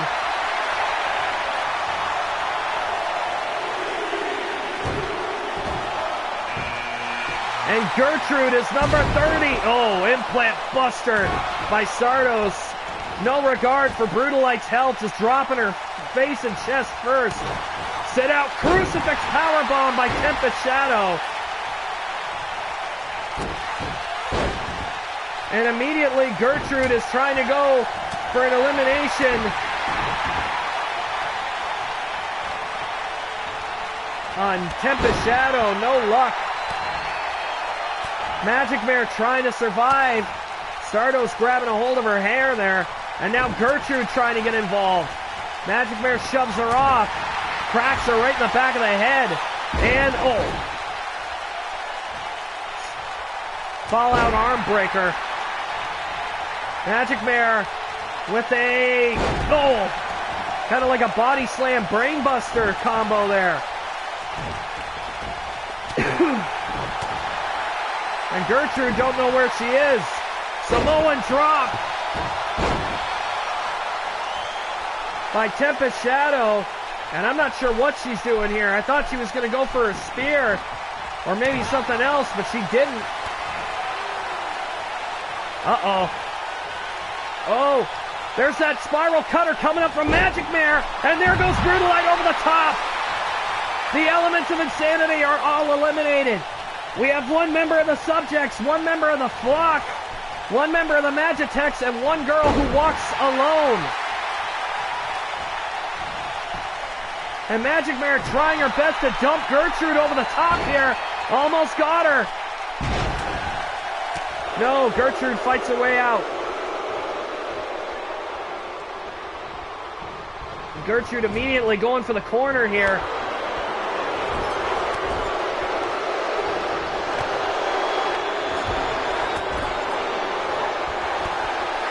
And, oh, Stardust powerbombed over the top rope.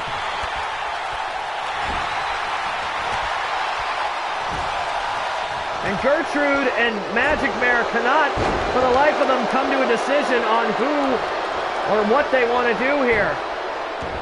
And Gertrude almost rolled out of the ring there. Gertrude and Tempest now. Oh. Magic Mare trying to get a breather in the corner here. Oh. Hard gut shot by Gertrude. Oh, and a headbutt.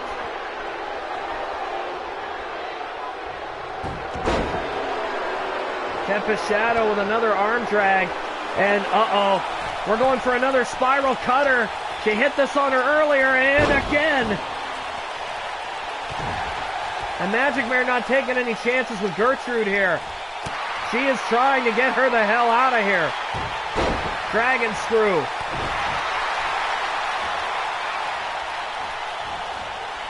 Went for a super kick and missed.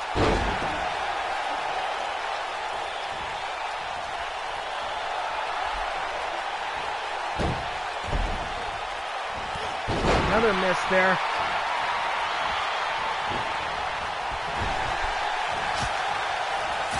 Only 3 left in this match, and they're fighting their hearts out to see who's going to be the winner of this thing. Gertrude interrupting in an eye rake.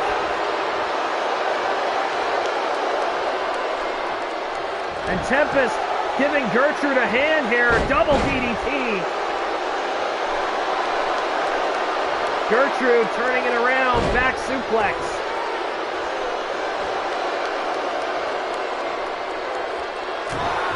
And another headbutt to Tempest Shadow.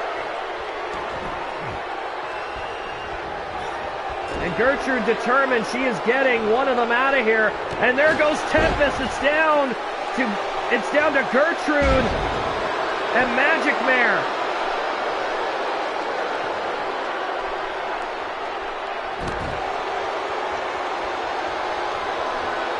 Gertrude mounted up on... Oh, there's that... Oh. Gertrude is determined she is not going out without a fight. And Magic Mare is having enough trouble trying to deal with her. It's already bad enough the flock is erratic enough. But Gertrude being the last one. And over the top and almost out. Magic Mare almost winning this match with that clothesline. Uh-oh, running Bulldog. And Gertrude again getting close to making a breakthrough here. Tries to pick up Magic Mare. Magic Mare slides off her back. Counter. Grabbing Magic Mare by the hair. She's going to take her over to the ropes. Oh, no. Trying to toss her over. She's got her up. No, no, no, no. Oh, Magic Mare almost. She's out on the apron. Come on. Hold on, Magic Mare. Hold on. No, the flock wins.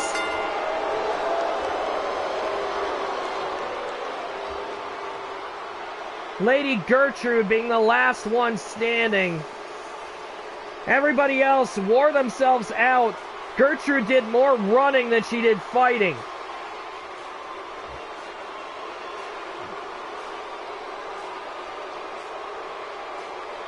And you would have figured, especially after that clothesline, she would have had this.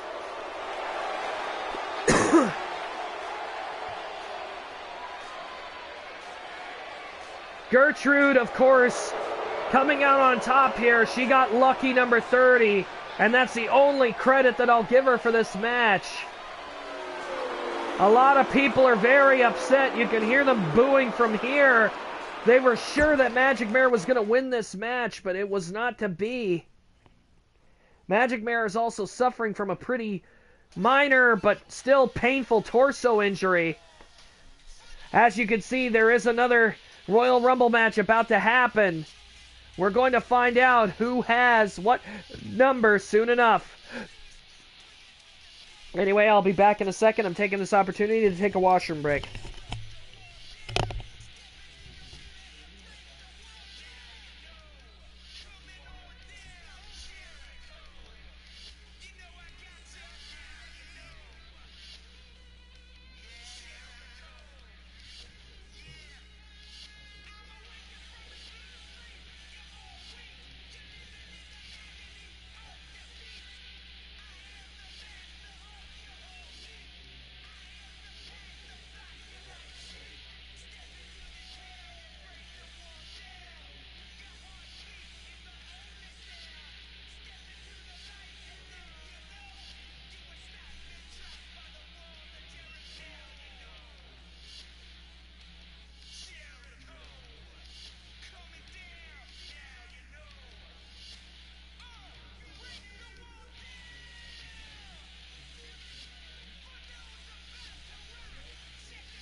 Here we go, our last match of the evening, the Men's Royal Rumble. I'm sure everybody's gotten the chance to see who's in the match, so let's go down to ringside and find out who drew what number. There's no cheating in a Royal Rumble match, Steve. The only reason why Gertrude won is she got the luck of the draw. She got number 30, and not only that, she was there at the end. Instead of Tempest and Magic Mare focusing on her, they focused too much on each other and wore each other out. Remember, Tempest is a lot stronger than the other two, and chances are she really, really wore Magic Mare out. Exactly. Thank you, Sir Mitternacht. I don't need to explain the rules again. You all know how the rules work. So let's find out who drew number 1. Oh my goodness.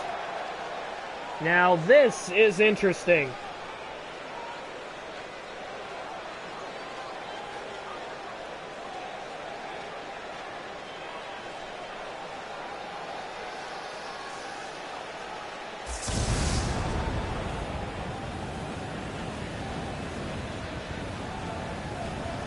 The one who drew number 1 is the Inverted Shadow.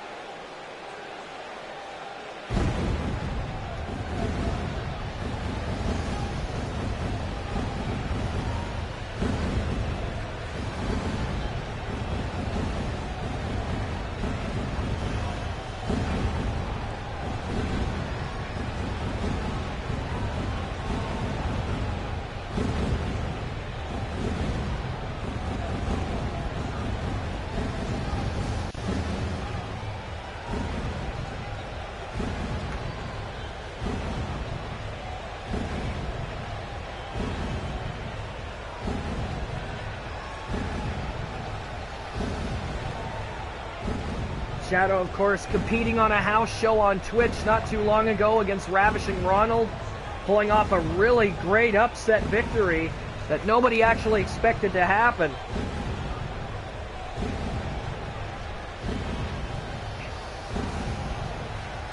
Nevertheless, the man is here to fight, this time for a battle royal, and we can only imagine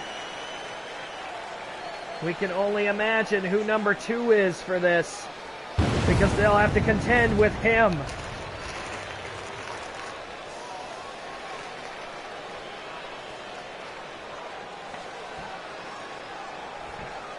And number 2 is...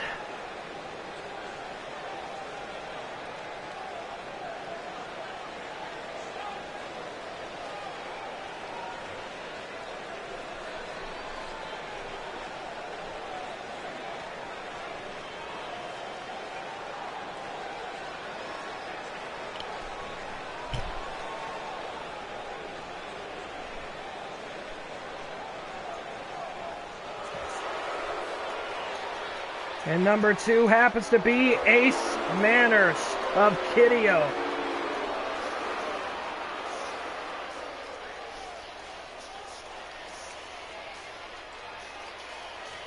This is going to be an interesting contest. Ace has never met Shadster, and Shadster's obviously never met Kideo. Give me a second, I have to feed Feline before he decides he's going to jump in front of the TV again. And then I'm going to have to smack him. And I don't want to do that. There you go, buddy. Here goes. And Shad quickly into a front headlock. These two should know, especially from watching the last match, it might be an interesting concept to conserve your energy, or at least as much as you can. Tried to go for a suplex. Ace managed to get out of it. Irish whip into the corner, and a hard one at that. Shad wasn't expecting that. And a Northern Light suplex brings him down. 5, 4, 3, 2, 1. Who's next? Gunlock. Another guy who has yet to make his full debut on the main roster as of yet. We've got him on loan from the Capcom Wrestling Association. Of course, Gunlock is the brother of legendary Street Fighter Guile, according to certain sources. And Gunlock having no problem going after the inverted one. And whoa, Ace with a burst of speed out of the corner, hammers him with a forearm. Uh-oh. One of the Yard Dogs is on his way down here. The big man, Don Williamson, running out here. And, oh, clobbers Ace. Grabs him by the arm, and a forearm shot from Ace. That stopped that real quick. And, oh, DDT, and Williamson's down. Gunlock picking up Shad, and Shad Irish whipping him into the corner. And here comes Mario. Super Mario making his appearance into this Battle Royal at number 5. And immediately Williamson goes after him. Trying to take him over the top rope. And Gunlock and Shad are busy beating the hell out of each other in the corner. And look at him go. Oh.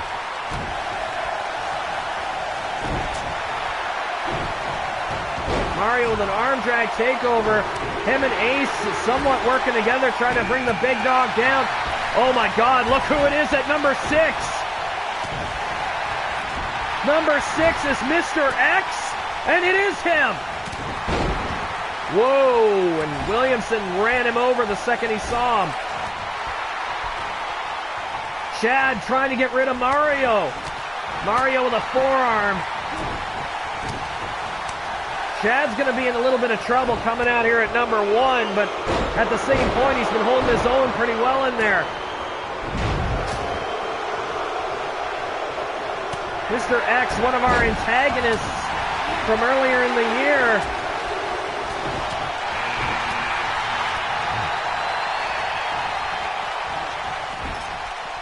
And here comes Pedro Munoz, the mechanic of Suplex City. And everybody is trying to take shots at each other here. And Ace eliminates Mr. X with ease. Right over the top, Mr. X, I don't even think he was trying. Honestly, I think he just got into the match just to cause some shock value. And Mario eliminates the inverted shadow on the other side of the ring.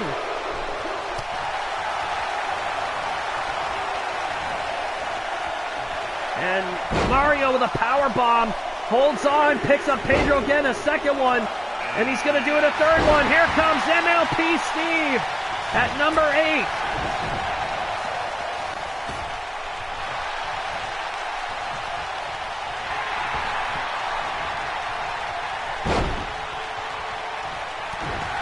And Steve immediately going after Ace Manners here. Is he going to get him over? He got him over onto the apron, but can he get him the rest of the way? And Ace is gone. Both 1 and 2 are gone.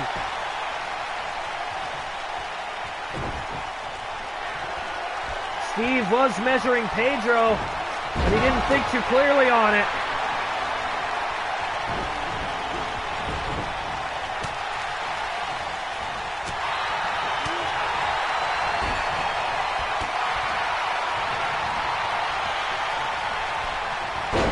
Uh-oh. Gunlock is going to go for that coast to coast. Gunlock has his own name for it because he's a master of drop kicks. He calls this the shotgun. Oh God, number 9. Look who's coming. The big man. And Williamson is bleeding. And Robroman immediately goes after Mario here. Mario shouldn't have been taunting. Rob taking advantage. And Pedro missing what looked to be a springboard moonsault. Gunlock picks up Williamson and body slams him over the top. Uh-oh, look who's coming. Not too many friends of his are in the ring either. Here comes Techno Jones. And, whoa, Rob grabbing Mario by the hair and dragging him backwards.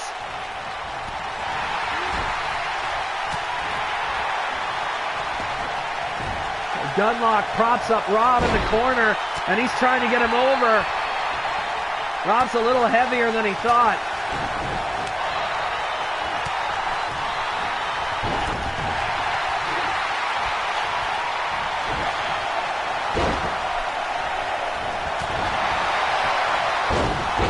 Mario with a Death Valley driver.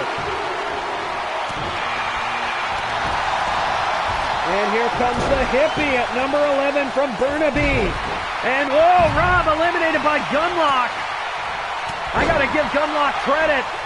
That guy has piston arms if he can hit somebody with a clothesline that hard. Wow. Rob's disappointed, but, well, you can't blame him. He took a full clothesline over the top. He didn't grab the ropes on the way down. Gunlock has been on a roll out here. Gunlock having a lot of experience. He's a veteran in the ring compared to most of these guys.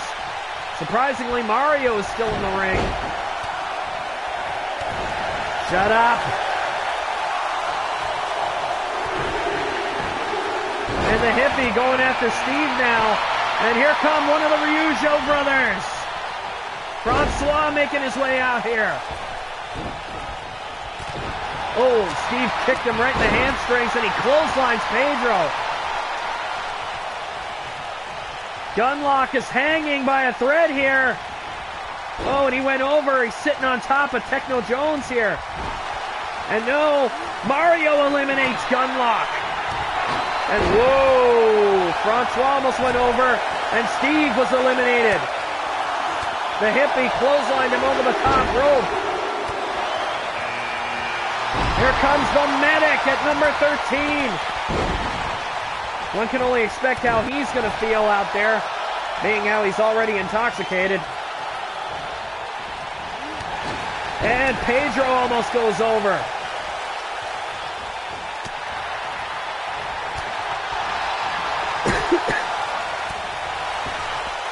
And Medic immediately going after Techno Jones here.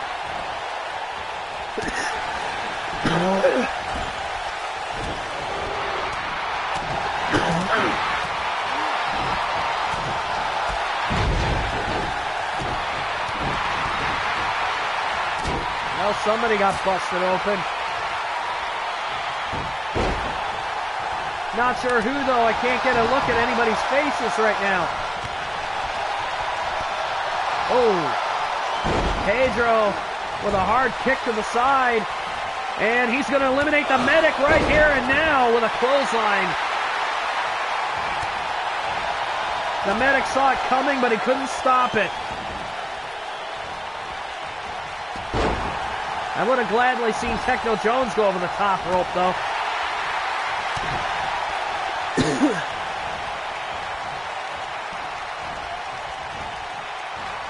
The hippie picking up Francois, and he's going to dump Francois over the top rope, and out he goes.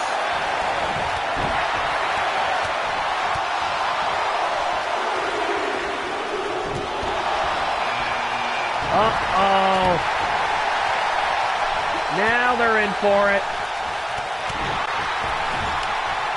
The Demon has come into the ring. He may have come short in his fight with Techno Jones earlier, but they're back in the ring again. And the hippie taken out of the ring by Techno Jones. And Pedro taking his time with Rachidile here, not allowing Rachidile to get anywhere.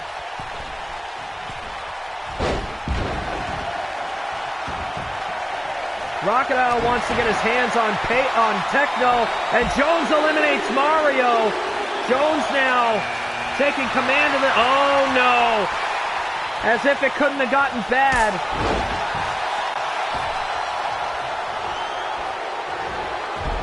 And oh, Ronald immediately flattens him.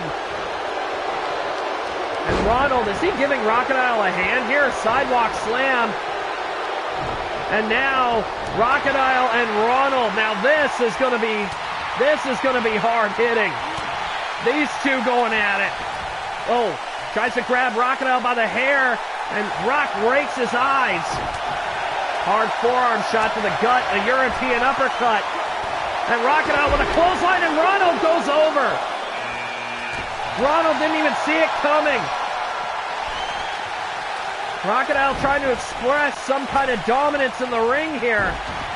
And now we've got Eric Anderson in the ring who clubs Rachidile from behind. And Rachidile not having any of that crap. Whoa, missed the clothesline. Oh! Anderson just laid out Rachidile with that boot, and Pedro eliminates Jones. Rachidile picking up Anderson. He didn't do anything though. Chop block. And here comes Dallas B. Awesome.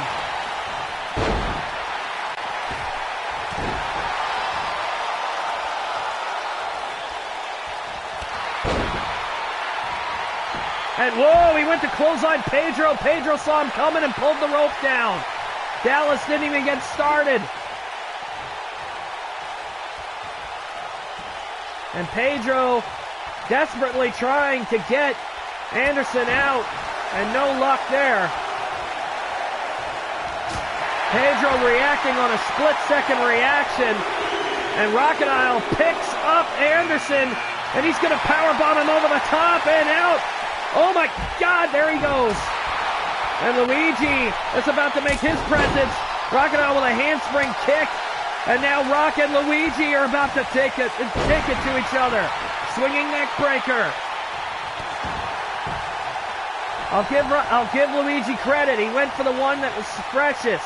He went right for Rachidile. And these two are taking it to each other.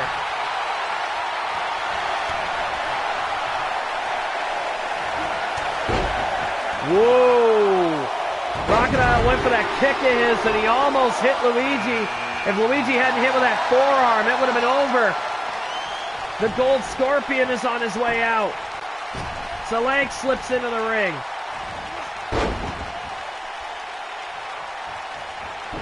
Nice Hurricane Rana. Solange showing off for the crowd here. Not exactly the best idea when you're that close to the ropes. German suplex. Luigi and Rachidile taking a breather each here. Rachidile getting back up to his feet. And you'd figure he would have gone after Luigi, who is still vulnerable, but no. Rachadile's going after Solange, and here comes little pistol starter in the New York represent. Solange goes over the top rope. And whoa, little pistol starter tried to get an advantage. Rachidile caught him and put him into a power slam. And Luigi eliminates Pedro. Little pistol starter trying to get rid of Rachidile, and Luigi just helped him out. Luigi hitting little pistol starter and actually helping Rachidile get back in the match.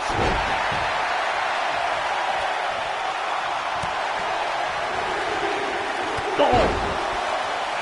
We're into the finals. Uh-oh. It's one thing when one of the New York represents in the ring, but now there's two of them. Rachidile with the double arm back suplex, and he's going right after Tyrus Rex. He's not wasting any time. Tyrus Rex is a big man, and he's one of the last 10. They got to get rid of him early.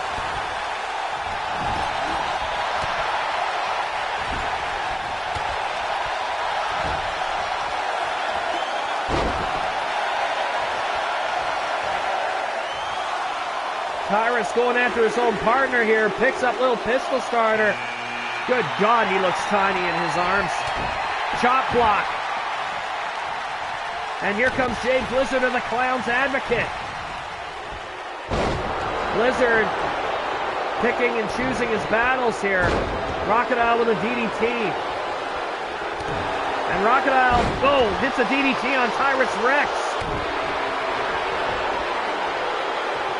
And again, where they should be focusing on getting rid of Tyrus Rex, They're wasting their time and their efforts.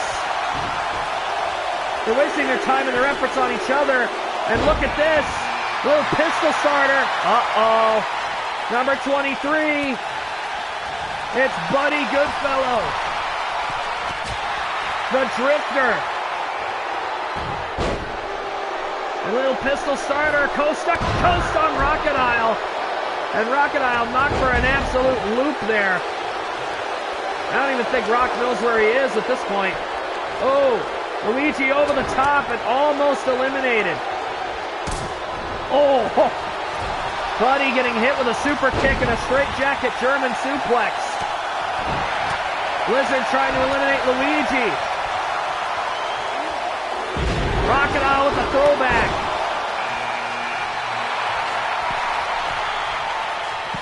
And Luigi's been eliminated by Jay Blizzard. Here comes Jamaco, too late.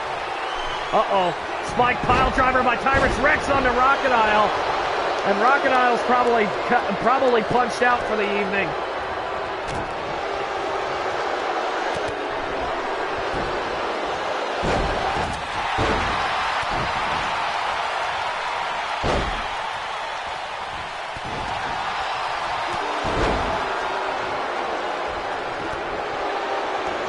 Tyrus Rex is going to dump Rachidile over the top rope. Up and throws Rachidile to the floor.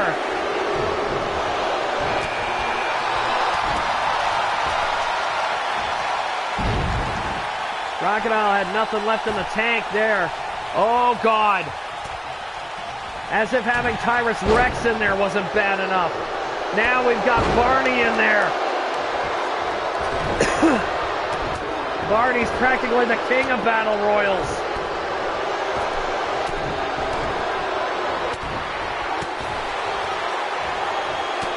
And, oh, powerbomb cutter.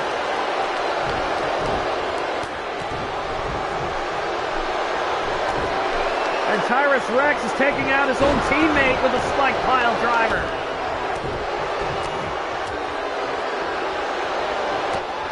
And I don't know what the hell Buddy's attempting to do, but if he's trying to get Barney over the top, I gotta tell you, he is not gonna do it. Little pistol starter. Oh my God, he dumped his own partner, Tyrus Rex. Imagine that, a cruiserweight picking up Tyrus Rex and throwing him over the top like that.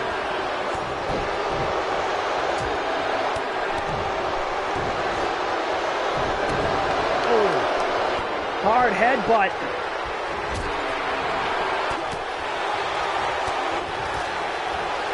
Oh. And little pistol starter almost eliminated there. Barney should have focused on him, but instead he's focused on Buddy. Uh-oh.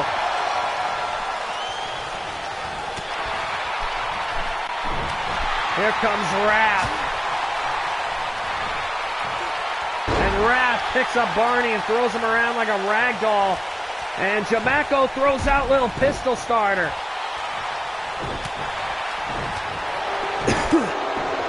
Running power slam. Oh.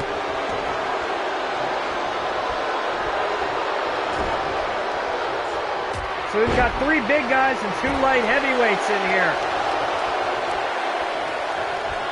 And Buddy trying to lift Jamaco up. This is not going to work. No, it's not. He learned that the hard way. Here comes Adam Anderson, the one last gangstar. Super kick, and there goes the Drifter. Barney almost eliminated from the match by Wrath. He gets, European uppercut. And Barney immediately trying to go after Anderson. Anderson trying to jump him over the top. Blizzard's one of the last small guys in this match. And there's still a few more left. Oh, Blizzard almost over. Here comes Mr. Fatality and the Yard Dogs.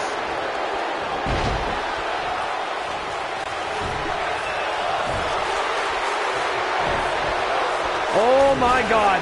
Right into a gorilla press slam.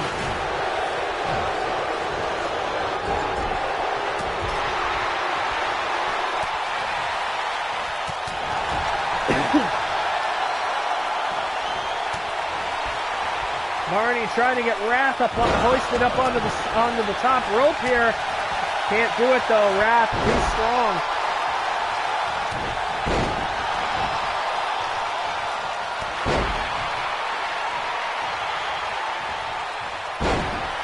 These attacks are getting more and more volatile as they go, and we've only got a few more guys left.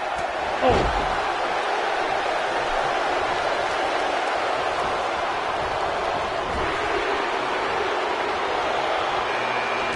Oh, good God, really? Here comes Crackhead Charlie at number 29. How he lucked out with that number, I'll never know. But I really hope somebody eliminates him early. Oh, Wrath takes out Barney. An odds-on favorite just got eliminated. Oh. And Charlie is not going to last long in this match. He's getting the crap kicked out of him. Neckbreaker. Only got one left, and it's Texan. Texan Gamer is number 30. He gets the lucky number. Now can he last till the end? And immediately he goes straight after Jay Blizzard, who was caught taunting. And I think Blizzard was waiting for it.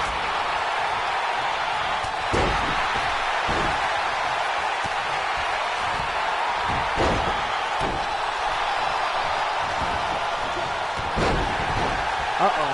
Oh, fatality. Wrecking Crackhead Charlie's leg there.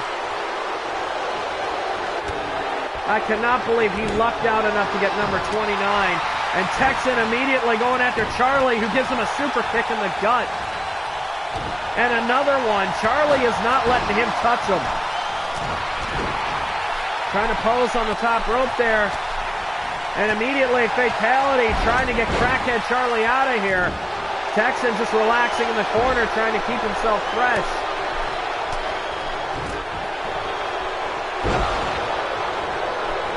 Charlie managing to get out of that predicament. And Wrath trying to take it to Jay Blizzard. Blizzard not letting that happen. And whoa, Texan almost out.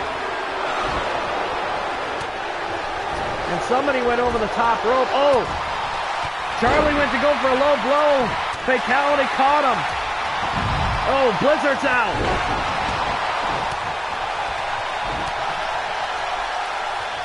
We're down to 1, 2, 3, 4, 5, 6 men.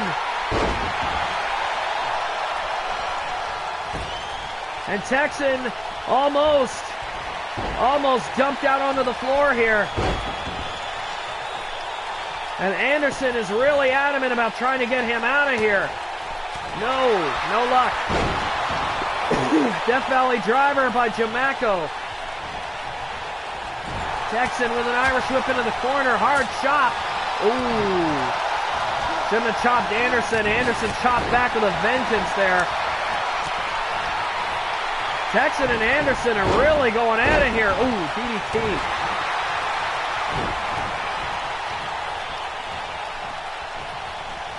And Wrath and Anderson is now changing dance partners with Jamaco. Anderson tying up Wrath. Is he going to go for the Tree of Woe coast to coast now?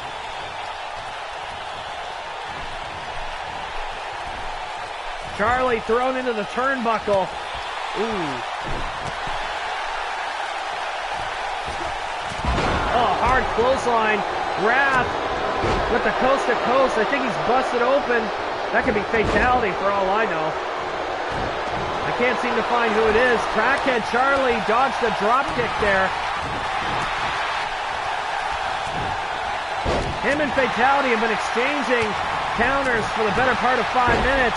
Jamaco busting open Texan, and Texan over the top rope. He's out. We're down to 5. Oh, power slam. And Wrath as Crackhead Charlie all alone to himself for a bit. Everybody else is so, well, buggered up right now. Charlie still trying to fight back. I'll give him credit for actually taking a shot at Wrath, but obviously this is not the kind of matchup that Charlie would want, especially considering Wrath is almost twice his size. Whoa! Charlie went for a low blow and he got a knee right to the face. I think he might have broke his nose. End of days. Wrath making sure to take Charlie to school here. Texan with the number 30 spot lasted for a good while. Oh, and again, Charlie being mauled like a bear. And everybody's taking their eyes off of him. There goes Fatality. Why is Charlie still in this match? Will somebody please get rid of this guy?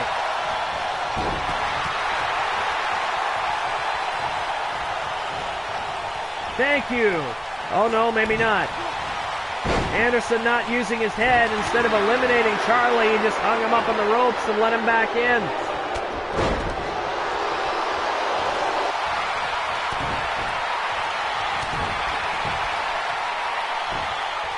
And Wrath almost eliminated himself. Whoa! Fisherman's Buster by Anderson. And again, Charlie trying to roll off to safety. And of course, everybody starts ignoring him to go after each other.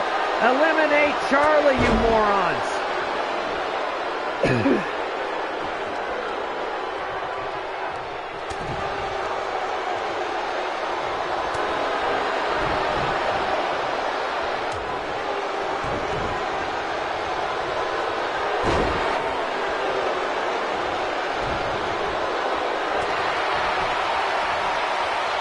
Charlie grabbing a hold of Jamaco and trying to lift him up. This is not going to work.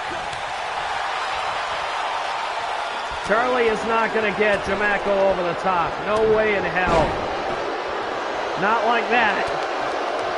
And Wrath pushes out Adam Anderson. We're down to our last three. And why the hell is Charlie part of the final three?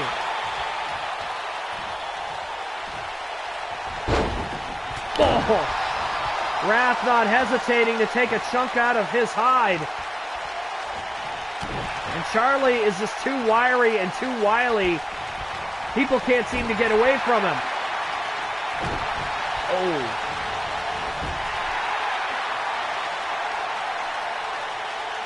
Wrath taking a few seconds. I don't think he knows what to do here. Charlie, every time he tries to go for something, Charlie counters.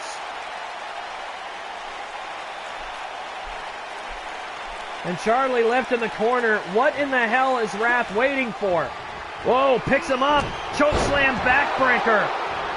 That's what he was waiting for. And now Wrath and Jamaco are going to fight each other so that Charlie can have yet another rest. And he's gonna... Oh, come on! And there goes Jamaco over the top rope.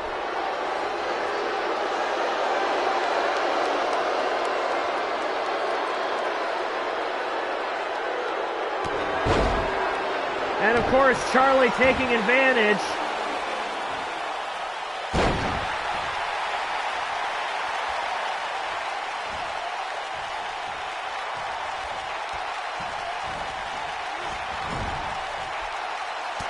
Tries to throw Wrath into the corner.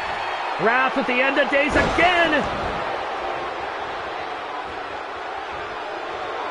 Wrath has to win this.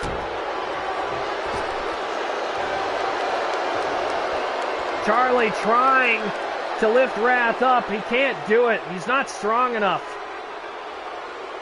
Not like that. Oh. Wrath hard. Right hand. And he's going to chokeslam him again. No. Charlie countered it. Went for a drop kick and missed.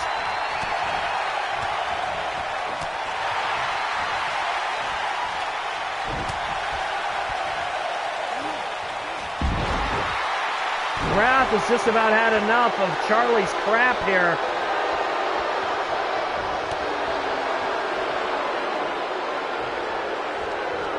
Charlie grabbing Wrath by the hair, trying to take him over to the ropes. Wrath won't let him do it. Went to hammer him, and again, Charlie and Wrath are both literally at the end of their rope here.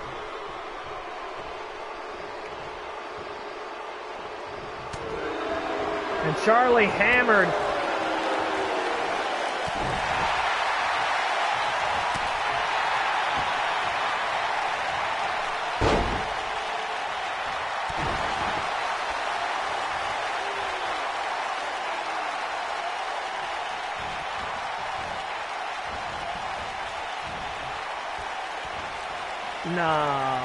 No. Charlie again trying to go for lifting his leg, trying to get him up. That's not going to work. Hard elbow, punch to the head. And again, Charlie down to his knees, but he's still fighting. I'll give him that. Whoa, and he gets tossed by his hair halfway across the ring. I'm starting to wonder if maybe he did. Charlie, oh, Russian leg sweep, backbreaker combo. Wrath is having a lot of problems with Charlie here.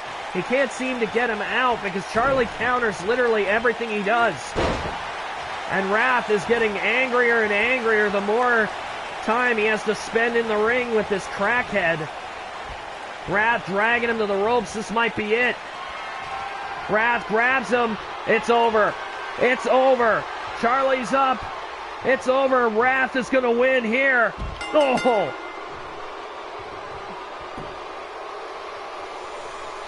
We have a Battle Royal winner.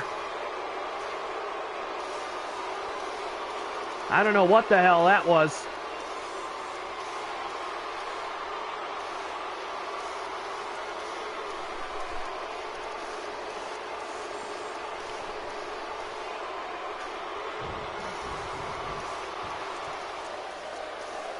You gotta figure this will put Wrath in line for a future title match.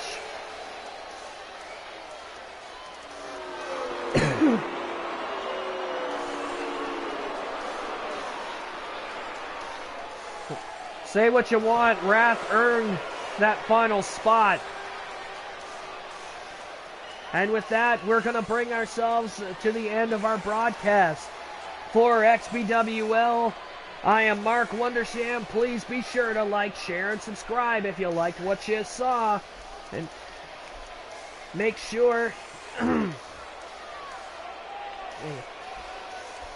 Again, make sure to like, share, and subscribe to the channel if you liked what you saw.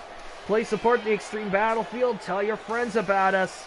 Have yourselves a wonderful new year, and we'll see you again in 2019.